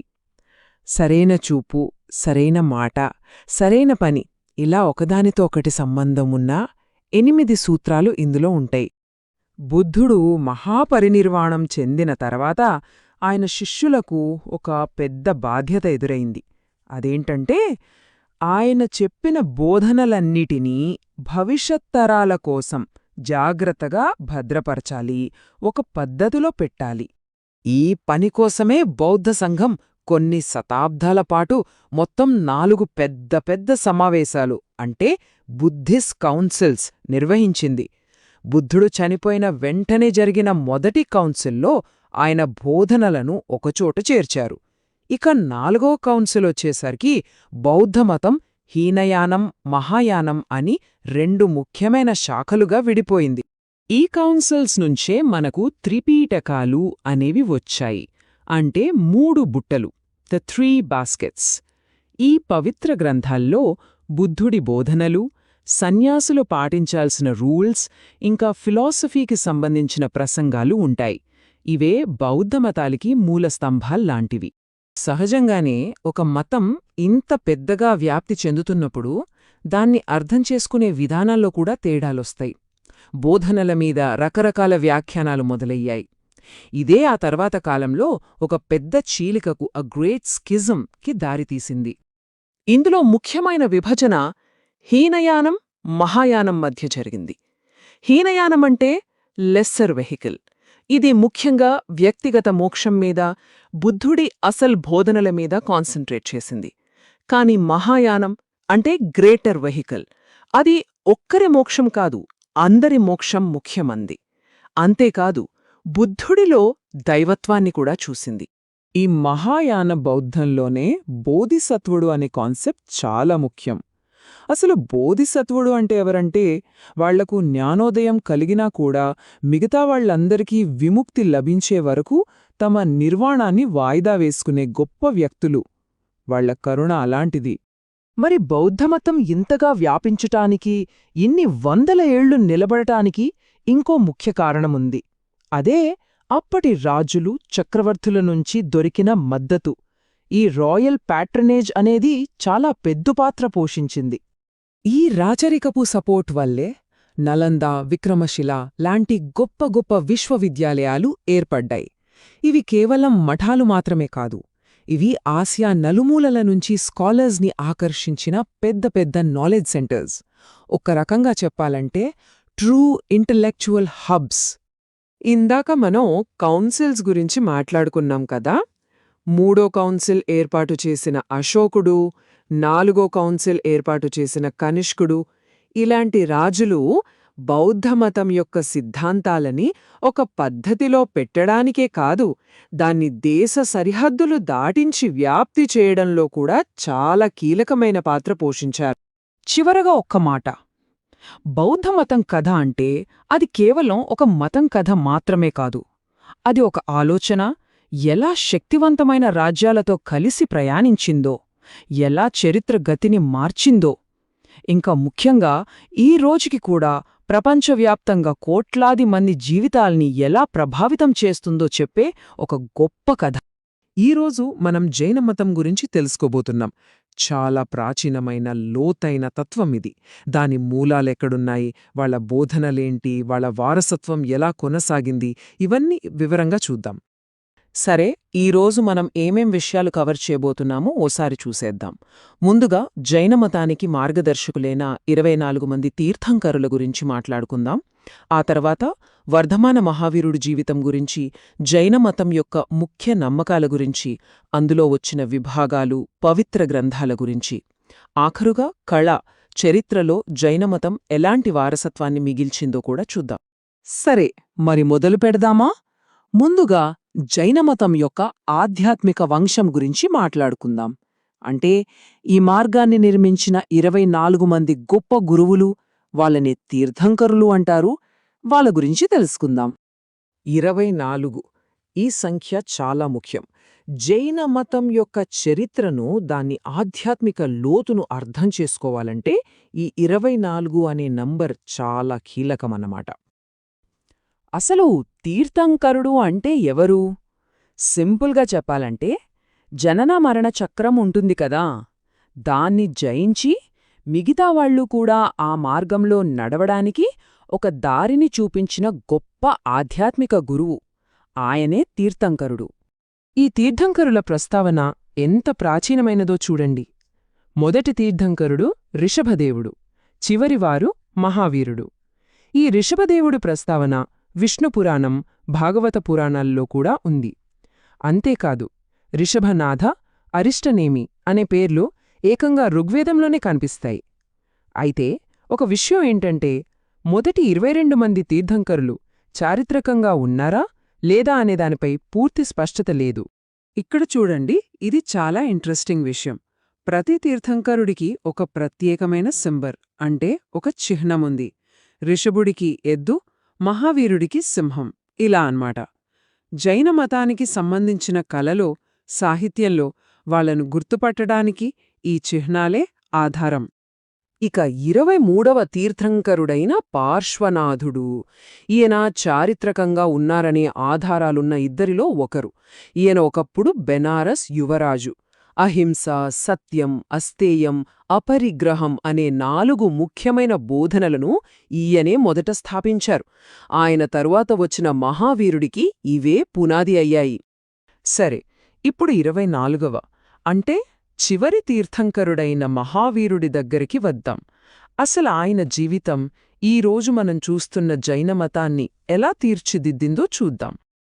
మహావీరుడి జీవితంలోని ముఖ్య ఘట్టాలు చూద్దాం. క్రీస్తుపూర్వం 540లో బీహార్లోని కుంద గ్రామంలో జన్మించారు. సరిగ్గా 30 ఏళ్ల వయస్సులో సత్యాన్ని వెతుక్కుంటూ కుటుంబాన్ని వదిలి వెళ్ళిపోయారు.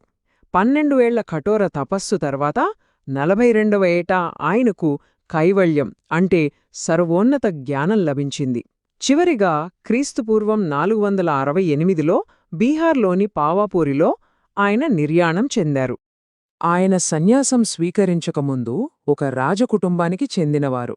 ఆయన తండ్రి సిద్ధార్థుడు జ్ఞాత్రిక క్షత్రియ వంశానికి అధిపతి, తల్లి త్రిశల ఆ కాలంలో శక్తివంతమైన వైశాలిరాజు చేటకుడి సోదరి.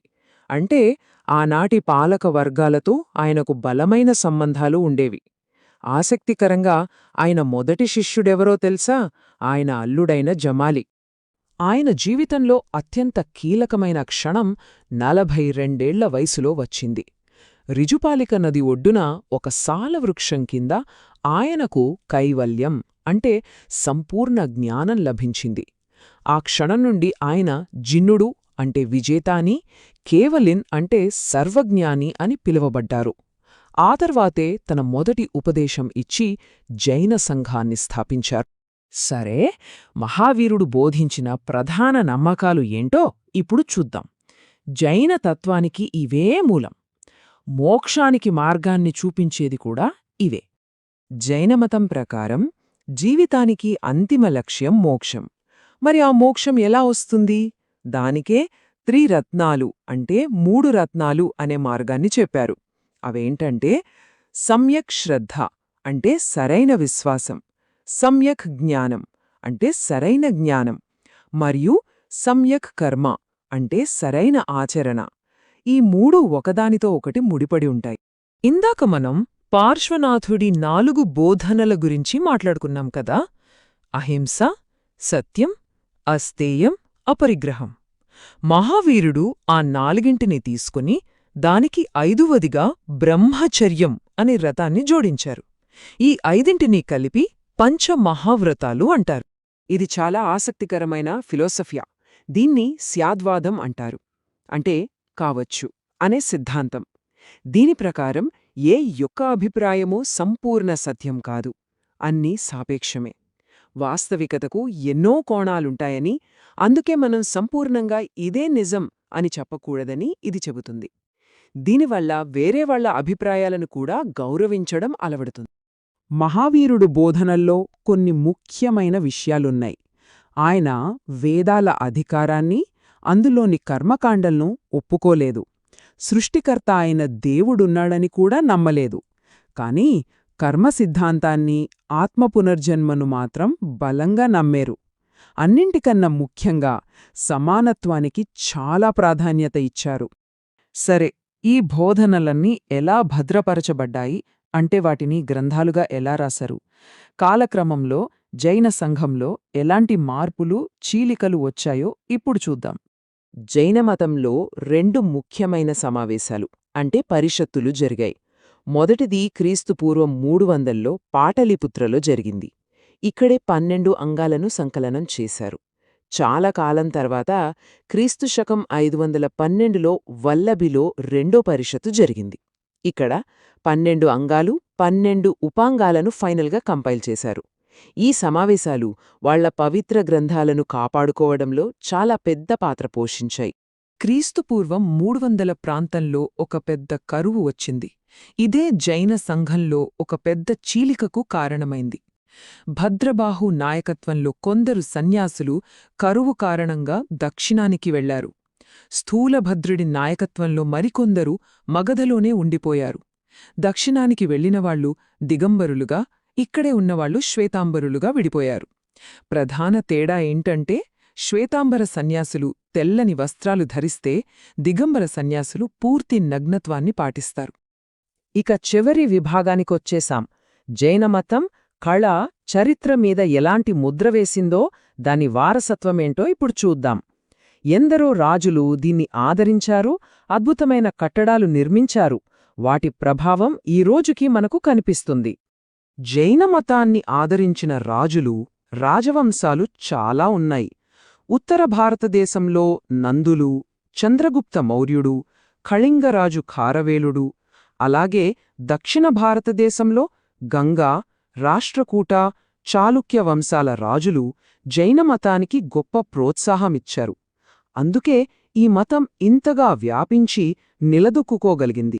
ఇక వాళ్ల వాస్తుశిల్పం విషయానికి వస్తే మొదట్లో రాళ్లను తొలిచి గుహాలయాలు నిర్మించేవారు. ఒరిస్సాలోని ఉదయగిరి, ఖండగిరి గుహలు దీనికి చక్కటి ఉదాహరణ. ఈ గుహలే జైన సన్యాసులకు నివాసాలుగా, కళాకేంద్రాలుగా ఉండేవి. జైన కళా నైపుణ్యం పరాకాష్ఠకు చేరింది అనడానికి ఉదాహరణ రాజస్థాన్లోని మౌంట్ అబూలో ఉన్న దిల్వారా దేవాలయాలు. పాలరాతితో ఎంత అద్భుతంగా, ఎంత సూక్ష్మంగా చెక్కారో మాటల్లో చెప్పలేం. ప్రపంచ ప్రసిద్ధి చెందిన ఈ ఆలయాలు జైన కళకే తలమాణికంలాంటివి. సరే, ఈ విశ్లేషణను ఒక ప్రశ్నతో ముగిద్దాం. జైనమతంలోని అత్యంత ముఖ్యమైన సూత్రం అహింస అంటే ఏ ప్రాణికి హాని తలపెట్టకపోవడం.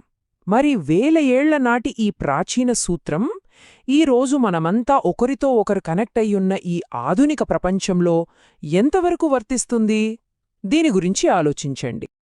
ఈరోజు మనం ప్రాచీన భారతదేశ చరిత్ర గతిని మార్చేసిన ఒక గొప్ప సామ్రాజ్యం గురించి మాట్లాడుకోబోతున్నాం. అదే మౌర్య సామ్రాజ్యం. దాని విజయాలు, దాని పతనం వనకున్న కథను ఇప్పుడు వివరంగా చూద్దాం. సరే, మన ప్రయాణం ఎలా ఉండబోతోందంటే, ముందుగా మౌర్యుల కథ మనకి ఎలా తెలిసిందో ఆ చారిత్రక ఆధారాలతో మొదలుపెడదాం. ఆ తర్వాత సామ్రాజ్యం ఎలా ఏర్పడింది, అశోకుడి అద్భుతమైన పాలన, చివరికి అది ఎలా పతనమైందో, ఇలా ఒక్కో దశను వివరంగా చూద్దాం. అయితే ఇక్కడొక ప్రశ్న తలెత్తుతుంది. వేల సంవత్సరాల క్రితం నాటి ఒక సామ్రాజ్యం గురించి మనకు ఇంత స్పష్టంగా ఇన్ని వివరాలు ఎలా తెలిసాయి? చరిత్రకారులు ఈ కథను ఎలా నిర్మించగలిగారు? దీనికి సమాధానం వాళ్ళు సేకరించిన ఆధారాల్లోనే ఉంది. అవేంటో చూద్దాం. మనకు దొరికిన ఆధారాలు బేసిక్గా 2 రకాలన్నమాట. ఒకటి అప్పట్లో రాసిన పుస్తకాలు, కథలు. వీటిని మనం సాహిత్య ఆధారాలు అంటే లిటరరీ సోర్సెస్ అంటాం. రెండోది తవ్వకాల్లో బయటపడినవి అంటే శాసనాలు, నాణేలు, కుండలు. ఇవి పురావస్తు ఆధారాలు అంటే ఆర్కియలాజికల్ సోర్సెస్. ఈ రెండింటినీ కలిపి చూసినప్పుడే మనకు ఆ కాలం నాటి ఒక పూర్తి చిత్రం కనపడుతుంది. ఈ లిటరరీ సోర్సెస్లో ఉన్న వెరైటీ చూస్తే మనకు చాలా ఆశ్చర్యం వేస్తోంది. ఒకవైపు కౌటిల్యుడు అర్థశాస్త్రం ఉంది. ఇది ఒక రకంగా చెప్పాలంటే ఆ కాలం నాటి పొలిటికల్ సైన్స్ మాన్యువల్. ఇంకోవైపు గ్రీకు రాయబారి మెగస్థనీస్ రాసిన ఇండికా, చంద్రగుప్తుడి కథను చెప్పే ముద్రారాక్షసం నాటకం, ఇంకా పురాణాలు, బౌద్ధ గ్రంథాలు, ఇలా ఎన్నో ఉన్నాయి. ఇక పురావస్తు ఆధారాల విషయానికొస్తే అశోకుడి శాసనాల గురించి ఎంత చెప్పినా తక్కువే. ఎందుకంటే వీటి ద్వారా మనం నేరుగా చక్రవర్తి మాటలనే వింటున్నాం. ఆలోచించండి, 2000 ఏళ్ల క్రితం ఒక రాజు తన ప్రజలతో ఏం చెప్పాలనుకున్నాడో మనం ఈరోజు చదవగలుగుతున్నాం. ఇది చాలా అరుదైన విషయం. సరే, ఈ ఆధారాలన్నీ మనల్ని ఇప్పుడు ఎక్కడికి తీసుకెళ్తున్నాయో చూద్దాం. ఒక మహాసామ్రాజ్యపు పునాదుల దగ్గరికి. ఇక్కడొక ఆసక్తికరమైన పాయింట్ ఉంది. అసలు మౌర్యులు ఎవరు, వాళ్ల మూలాలేంటి అనే దానిపై రకరకాల వాదనలున్నాయి. పురాణాలేమో వాళ్లు శూద్రులు అంటాయి, కొన్ని నాటకాలేమో తక్కువ కులం వాళ్లు అంటాయి. కాని బౌద్ధ గ్రంథాలేమో కాదు వాళ్లు బుద్ధుడు పుట్టిన గొప్ప క్షత్రియ వంశానికి చెందినవాళ్లు అని చెప్తాయి. చూసారా, ఒక సామ్రాజ్య స్థాపకుల గురించే ఎంత భిన్నాభిప్రాయాలున్నాయో. ఇక సామ్రాజ్య స్థాపకుడు చంద్రగుప్త మౌర్యుడు. చాణక్యుడి అండతో నందవంశాన్ని కూల్చి ఉత్తర భారతదేశాన్ని మొత్తం తన ఏలుబడిలోకి తెచ్చాడు. అంతటితో ఆగలేదు. గ్రీకురాజు సెల్యూకస్ను కూడా ఓడించి సామ్రాజ్యాన్ని హిందూకుష్ పర్వతాల దాకా విస్తరించాడు. కాని జీవితం చివరిలో అంతా వదిలేసి జైనమతాన్ని స్వీకరించి సల్లేఖనావ్రతం ద్వారా ప్రాణాలు విడిచాడు. ఎంత నాటకీయమైన జీవితం కదా! చంద్రగుప్తుడి తరువాత వచ్చింది అతని కొడుకు బిందుసారుడు.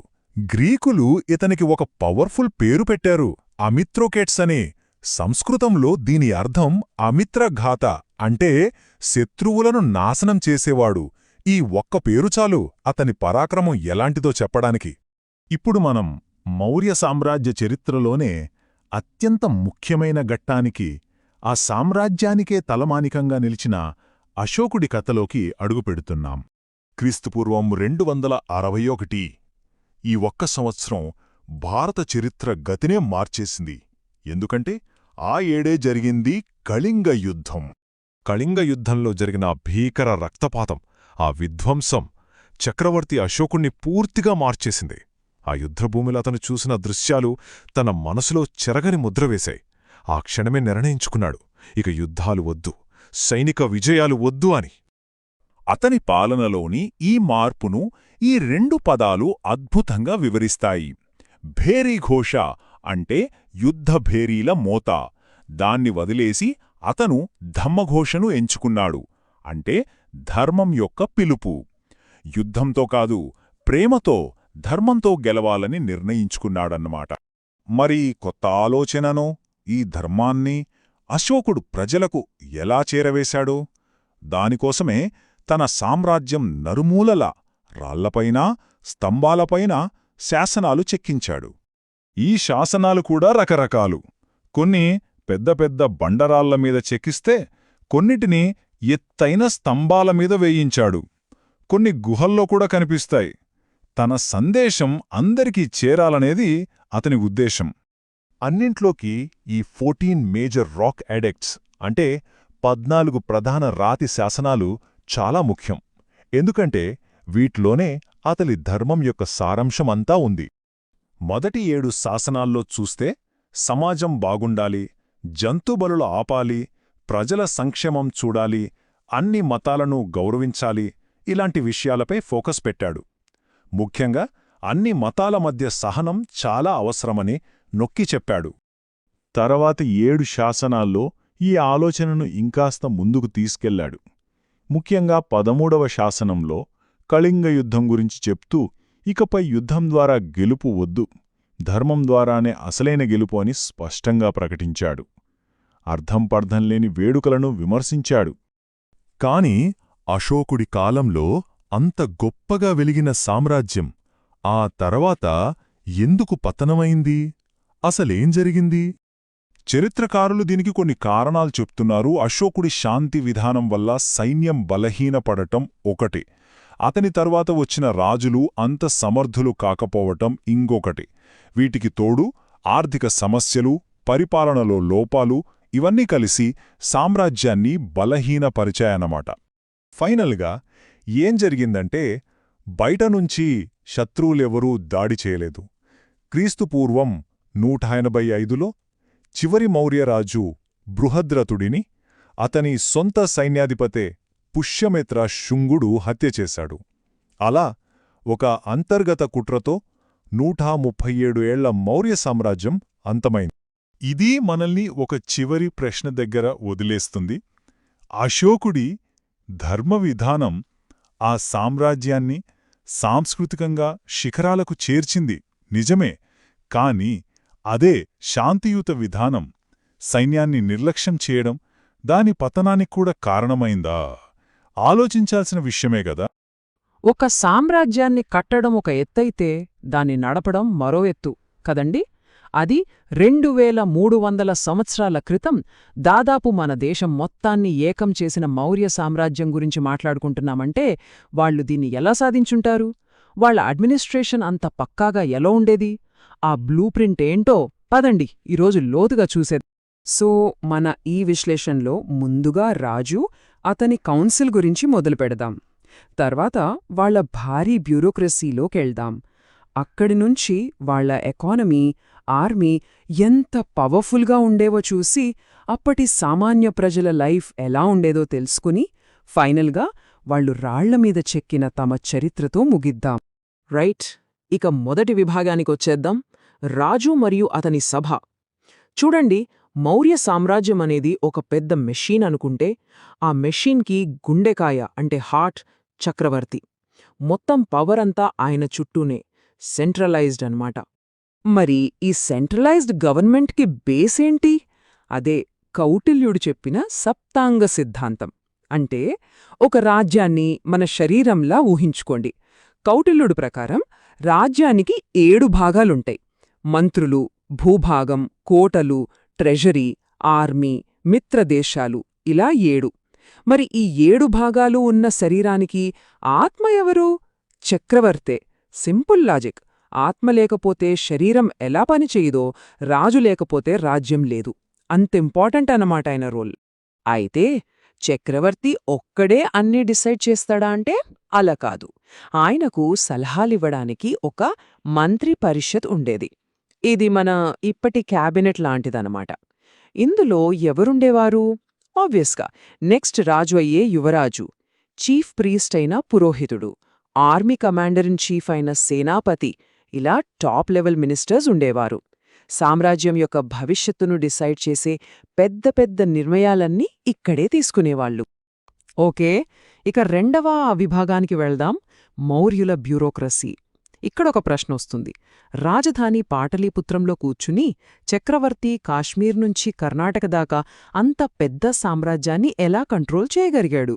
దీనికి సమాధానం ఒక్కటే, ఒక పర్ఫెక్ట్ అఫీషియల్స్ నెట్వర్క్. ఆ నెట్వర్క్ ఎలా ఉండేదో ఇప్పుడు చూద్దాం. సరే, ఈ సెంట్రల్ గవర్నమెంట్లో 4 కీ ప్లేయర్స్ లేదా సూపర్ స్టార్స్ అనుకోవచ్చు. ఫైనాన్స్ డిపార్ట్మెంట్కొస్తే సన్నిధాత అనే ఆఫీసర్ ట్రెజరీని మేనేజ్ చేసేవాడు. ఇక సమాహర్త అయితే రెవెన్యూ కలెక్టర్ జనరల్, అంటే ట్యాక్సులన్నీ వసూలు చేసేవాడనమాట. ఇక జస్టిస్ సిస్టమ్కొస్తే వ్యవహాలిక అనే చీఫ్ జస్టిస్ సివిల్ కోర్ట్ వ్యవహారాలు చూస్తే ప్రదేష్ట అనే చీఫ్ జస్టిస్ క్రిమినల్ కోర్టును చూసుకునేవాడు. అంటే చూడండి, డబ్బు, న్యాయం ఈ రెండూ కంట్రోల్ చేసే వీళ్లే కదా అడ్మినిస్ట్రేషన్కి బ్యాక్బోన్. ఇక అశోకుడి టైంకి వస్తే కళింగ యుద్ధం తర్వాత ఆయనలో పెద్ద మార్పు వచ్చింది కదా. కేవలం రాజుగా ఉంటే సరిపోదు, ప్రజలకు ఒక మారల్ గైడ్గా ఉండాలనుకున్నాడు. దానికోసమే ధమ్మ మహామాత్ర అనే ఒక సరికొత్త పోస్ట్ను క్రియేట్ చేశాడు. ఈ ఆఫీసర్ల డ్యూటీ ఏంటంటే ధర్మాన్ని ప్రచారం చేయడమే కాదు, ప్రజలు సుఖసంతోషాలతో నైతిక విలువలతో బతుకుతున్నారా లేదా అని స్వయంగా చూసుకోవడం. ఆలోచించండి, అప్పటి కాలంలో ఇది ఎంత రెవల్యూషనరీ ఐడియానో.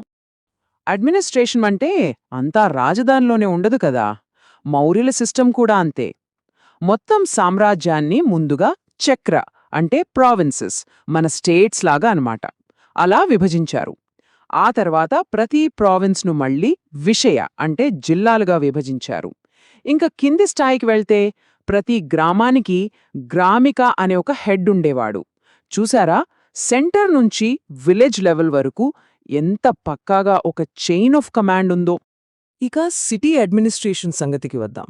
గ్రీక్ అంబాసిడర్ మెగస్థెనీస్ ఉన్నాడు కదా, అతను వాళ్ల రాజధాని పాటలీపుత్రను చూసి షాక్ అయ్యాడట. ఎందుకంటే ఆ సిటీని ఏకంగా 6 వేరువేరు మునిసిపల్ కమిటీలు మేనేజ్ చేసేవి. ఒకటి ఇండస్ట్రీస్ చూసుకుంటే ఇంకొకటి ఫారినర్స్ వెల్ఫేర్ చూసుకునేది.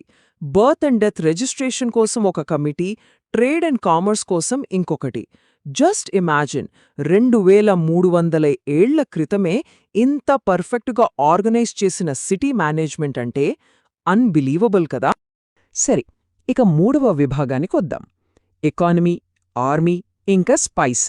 అసలు ఇంత పెద్ద సామ్రాజ్యాన్ని నిలబెట్టే పిల్లర్స్ ఏంటి? 3: డబ్బు, దమ్ము ఇంకా సీక్రెట్ ఇన్ఫర్మేషన్. మరి ఈ మూడింటిని మౌర్యులు ఎలా హ్యాండిల్ చేశారో చూద్దాం. ఏ గవర్నమెంట్కైనా కావాల్సింది డబ్బే. మౌర్యుల మెయిన్ సోర్స్ ఆఫ్ ఇన్కమ్ ఏంటంటే ల్యాండ్ ట్యాక్స్, అంటే భూమి పన్ను. రైతులు పండించిన పంటలో 1/4 నుంచి 1/6 వరకు ప్రభుత్వానికి ట్యాక్స్ కట్టాల్సి ఉండేది. ఆ డబ్బుతోనే ఇంత పెద్ద ఆర్మీని, బ్యూరోక్రసీని వాళ్ళు మెయింటైన్ చేయగలిగారు. అయితే మౌర్యుల గవర్నమెంట్ కేవలం ట్యాక్సులు వసూలు చేయడంతో ఆగిపోలేదు.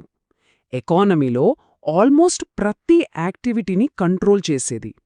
ఫర్ ఎగ్జాంపుల్, ఇరిగేషన్ ఫెసిలిటీస్ కల్పించి దానికి ఛార్జ్ చేసేది. వస్తువుల మీద టోల్ ట్యాక్స్లు వేసేది.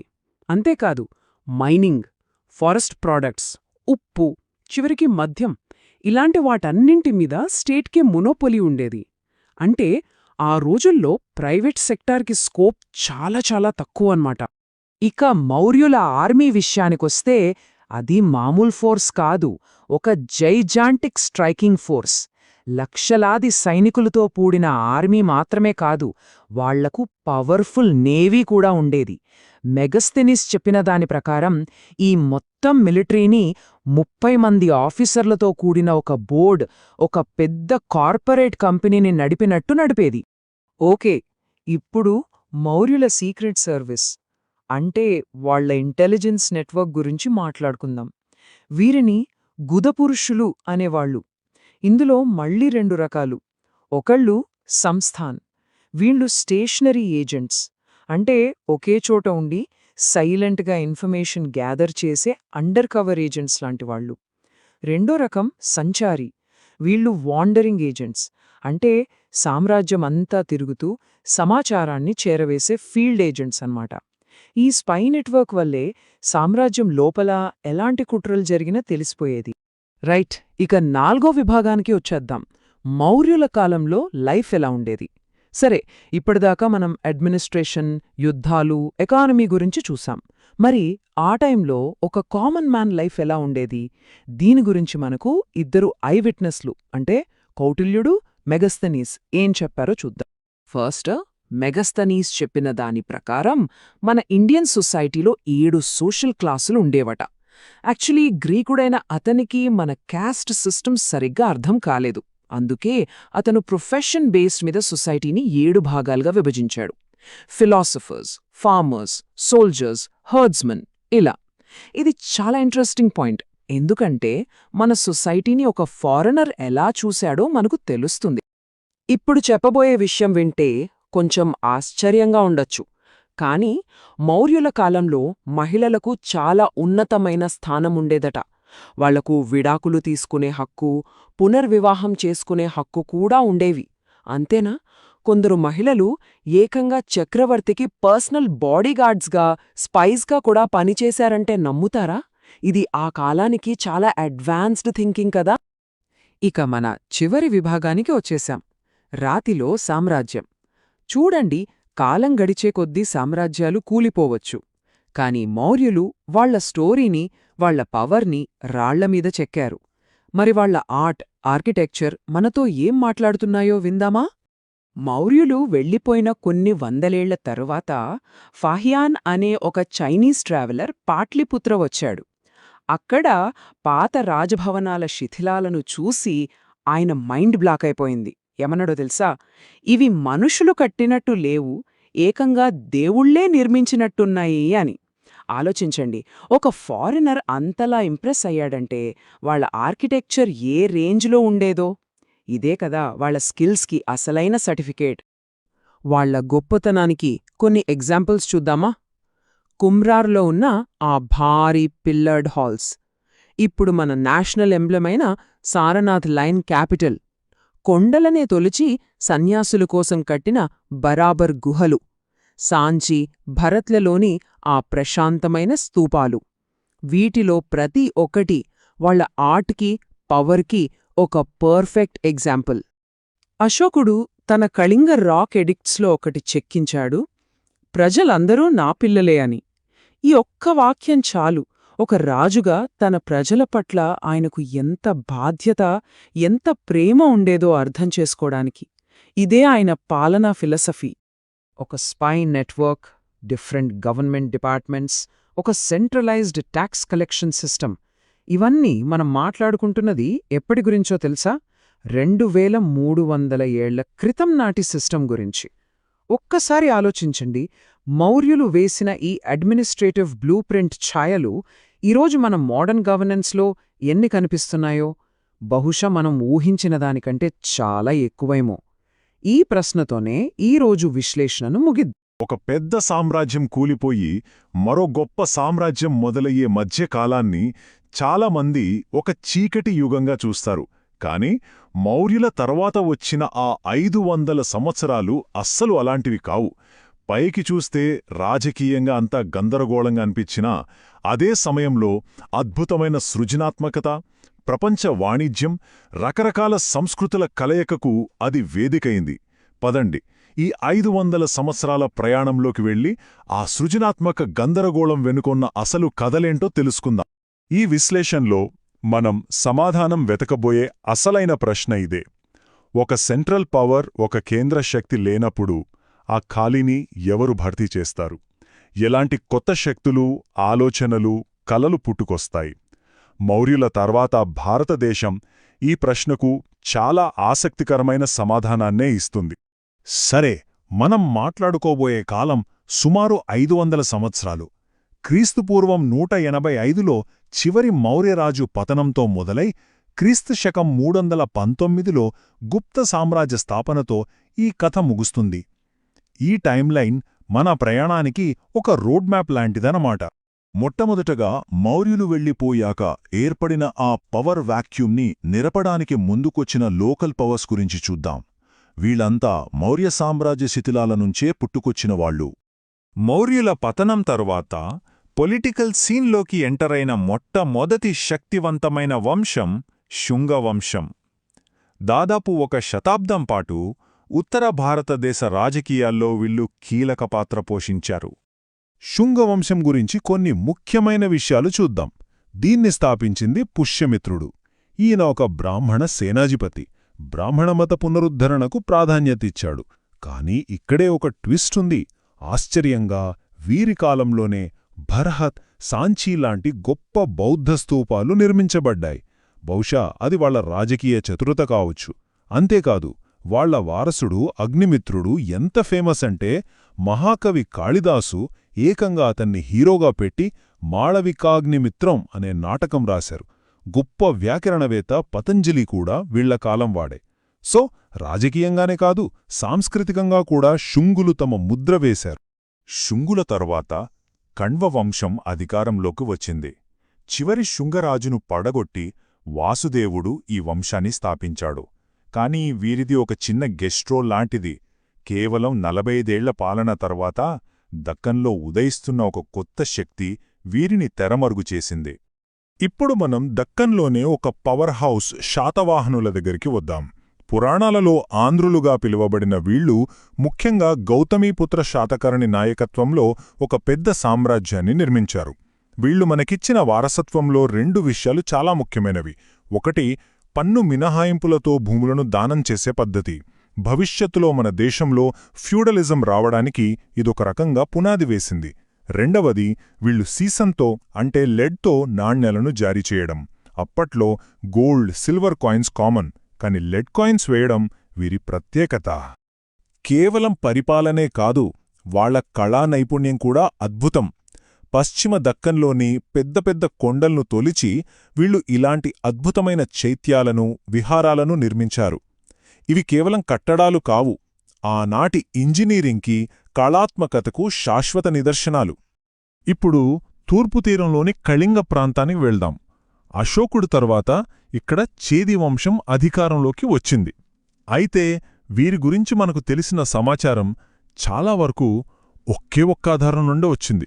ఆ ఆధారమే భువనేశ్వర్ దగ్గర ఉన్న హతిగుంఫా శాసనం. ఇది మనకు గొప్ప రాజు ఖారవేలుడి గురించి చెప్తుంది.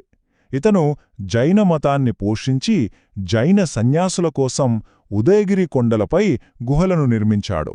ఒక్క శాసనం ఒక రాజు కథను, ఒక రాజవంశం కథను మన కళ్ల ముందు ఎలా నిలుపుతుందో చెప్పడానికి ఇది ఒక పర్ఫెక్ట్ ఉదాహరణ. సరిగ్గా ఇక్కడే కథ ఒక పెద్ద మలుపు తీసుకుంటుంది. ఒకవైపు భారతదేశంలో లోకల్ కింగ్డమ్స్ ఎదుగుతుంటే, మరోవైపు వాయువ్య సరిహద్దుల నుండి అనేక విదేశీ శక్తులు మన దేశంలోకి ప్రవేశించి ఇక్కడి రాజకీయ, సాంస్కృతిక ముఖచిత్రాన్నే మార్చేశాయి. ఈ విదేశీ శక్తులలో మొదటివారు ఇండోగ్రీకులు. వీరి రాజు మెనాండర్ లేదా మిలిందుడు బౌద్ధమతంపై చేసిన చర్చల వల్ల చాలా ఫేమస్ అయ్యాడు.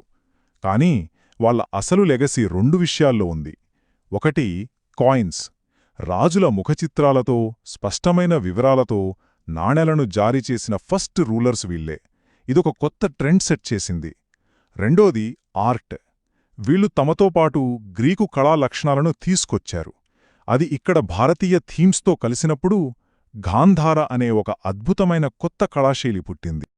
చూడండి, నాణేల చరిత్రలో ఈ 2 పెద్ద మైలురాళ్లు ఎంత ముఖ్యమో. ఇండోగ్రీకులు నాణేలపై రాజుల బొమ్మలు వేసి వాటికి ఒక పర్సనల్ టచ్ ఇస్తే, వాళ్ల తర్వాత వచ్చిన కుషాణులు ఏకంగా పెద్ద ఎత్తున బంగారు నాణేలను ప్రవేశపెట్టి వాణిజ్యానికి కొత్త ఊపునిచ్చారు. ఒకటి అధికారాన్ని చూపించింది, మరొకటి సంపదను చూపించిందనమాట. గ్రీకుల తరువాత వచ్చిన మరో ముఖ్యమైన శక్తి శకులు. వీరిలో రుద్రధామన్ ఐ చాలా ఫేమస్. ఇతను మౌర్యుల కాలం నాటి సుదర్శన సరస్సును కూడా రిపేర్ చేయించాడు. కాని అతని అసలైన సాంస్కృతిక ముద్ర సంస్కృతంపై ఉంది. అప్పటి వరకు ప్రాకృతం అధికార భాషగా ఉంటే ఇతను స్వచ్ఛమైన సంస్కృతంలో మొట్టమొదటి పెద్ద శాసనాన్ని జారీ చేశాడు. అంటే ఒక విదేశీ పాలకుడు ఇక్కడి ఉన్నత సంస్కృతిని ఎంతగా స్వీకరించాడో చూడండి. శకుల తర్వాత అదే ప్రాంతంలో పార్థియన్లు కొంచెకాలం పాలించారు. వీరిలో గోండోఫెర్నెస్ అనే రాజు ముఖ్యుడు. క్రైస్తవ మత ప్రచారం కోసం సెయింట్ థామస్ ఇతని కాలంలోనే భారతదేశానికి వచ్చాడని ఒక నమ్మకం ఉంది. ఈ విదేశీ శక్తులన్నింటిలో అత్యంత శక్తిమంతులు కుషాణులు. వీళ్లు సెంట్రల్ ఆసియా నుండి ఉత్తర భారతదేశం వరకు ఒక పెద్ద సామ్రాజ్యాన్నే స్థాపించారు. వీరి గొప్ప పాలకుడు కనిష్కుడు. బౌద్ధమతానికి అతను చేసిన సేవలకు రెండవ అశోకుడు అని కూడా పిలుస్తారు. మరి ఇంత పెద్ద సామ్రాజ్యాన్ని నడపడానికి డబ్బెక్కడ్నుంచి వచ్చింది? సమాధానం సిల్క్ రూట్. చైనా నుండి రోమ్ వరకు వెళ్లే ఆ పురాతన సూపర్ హైవే వీరి కంట్రోల్లో ఉండేది. దాని ద్వారా వచ్చే పన్నులే వాళ్ల అపారమైన సంపదకు, సైనిక శక్తికి అసలు కారణం. సరే, ఇన్ని రాజకీయ మార్పుల గురించి మాట్లాడుకున్నాం కదా, ఇప్పుడు ఈ యుగం యొక్క శాశ్వత వారసత్వం వైపు చూద్దాం. ఈ కాలంలోనే రకరకాల సంస్కృతులు కలిసిపోయి వాణిజ్యం విపరీతంగా పెరిగి భారతదేశం ఒక గ్లోబల్ జంక్షన్గా మారింది. కళారంగంలో ఈ యుగంలో ఒక అద్భుతమైన ఫ్యూజన్ జరిగిందన్నమాట. 3 ప్రధాన శిల్పకళ రీతులు అభివృద్ధి చెందాయి. ఒకటి శాతవాహనుల పోషణలో వికసించిన అమరావతి శైలి. ఇది పూర్తిగా దేశీయమైనది. రెండోది వాయువ్యంలో అభివృద్ధి చెందిన గాంధార శైలి. దీనిలో బుద్ధుణ్ణి గ్రీకు దేవుడిలా చాలా రియలిస్టిక్గా చెక్కారు. మూడోది మధురా శైలి. ఇది కూడా దేశీయమైనదే, కాని దీనిలో ఎర్ర ఇసుక రాయిని వాడి చాలా శక్తివంతమైన విగ్రహాలను రూపొందించారు. ఒకే కాలంలో 3 విభిన్న శైలులు. ఇదే ఆ యుగం యొక్క గొప్పతనం. ఇక వాణిజ్యం విషయానికొస్తే ఒక్క చిన్న ఆవిష్కరణ ప్రపంచ వాణిజ్య రూపురేఖల్నే మార్చేసింది. అదే హిప్పలస్ అనే గ్రీకు నావికుడు ఋతుపవన గాలులను కనుగొనడం. ఈ గాలులు ఒక నిర్దిష్ట సమయంలో ఒకే డైరెక్షన్లో వీస్తాయని తెలుసుకోవడంతో అరేబియా సముద్రం మీదుగా ప్రయాణం చాలా వేగంగా, సురక్షితంగా మారింది. దాంతో భారతదేశం, రోమన్ సామ్రాజ్యం మధ్య సముద్ర వాణిజ్యం ఊహించని స్థాయిలో పెరిగింది. ఈ వాణిజ్యం ఎంత పెద్దదంటే భరూచ్, అరికమేడు లాంటి భారతీయ ఓడరేవులు ప్రపంచంలోని బిజియెస్ట్ ఇంటర్నేషనల్ హబ్స్గా మారాయి. మన దేశం నుండి సుగంధద్రవ్యాలు, బట్టలు, ముత్యాలు ఓడలెక్కేవి. తిరిగి వచ్చేటప్పుడు ఆ ఓడలు రోమన్ బంగారంతో, వెండితో నిండి ఉండేవి. ఈ వాణిజ్యం భారతదేశాన్ని ఆర్థికంగా ఎంతో బలోపేతం చేసింది. అయితే ఇంతకీ మనం ఇంతవరకు చూసిన ఈ 500 ఏళ్ల కాలం యొక్క అసలు ప్రాముఖ్యత ఏంటి? దీని వారసత్వం ఏంటి? చివలిగా ఈ అంశాన్ని పరిశీలిద్దాం. కాబట్టి మనం నేర్చుకోవాల్సిన కీలకమైన విషయం ఇదే. రాజకీయంగా ఇది ఒక ఫ్రాగ్మెంటెడ్ పీరియడ్, అంటే విచ్ఛిన్నమైన కాలంలా కనిపించవచ్చు. కాని తెర వెనుక ఆర్థికంగా, సాంస్కృతికంగా ఇది ఒక అద్భుతమైన సమ్మేళన యుగం. లోకల్, ఫారిన్ శక్తుల మధ్య జరిగిన ఈ సృజనాత్మక గందరగోళమే భవిష్యత్తులో రాబోయే గుప్తుల స్వర్ణయుగానికి ఒక బలమైన, సంపన్నమైన పునాదిని వేసి. ఒక ఆలోచింపజేసే ప్రశ్నతో ముగిద్దాం.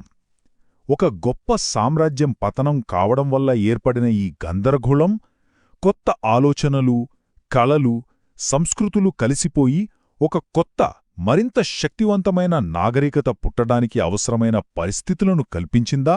అంటే చరిత్ర ముందుకు వెళ్లడానికి కొన్నిసార్లు ఇలాంటి విచ్ఛిన్నం కూడా ఒక మార్గమేమో. ఆలోచించండి.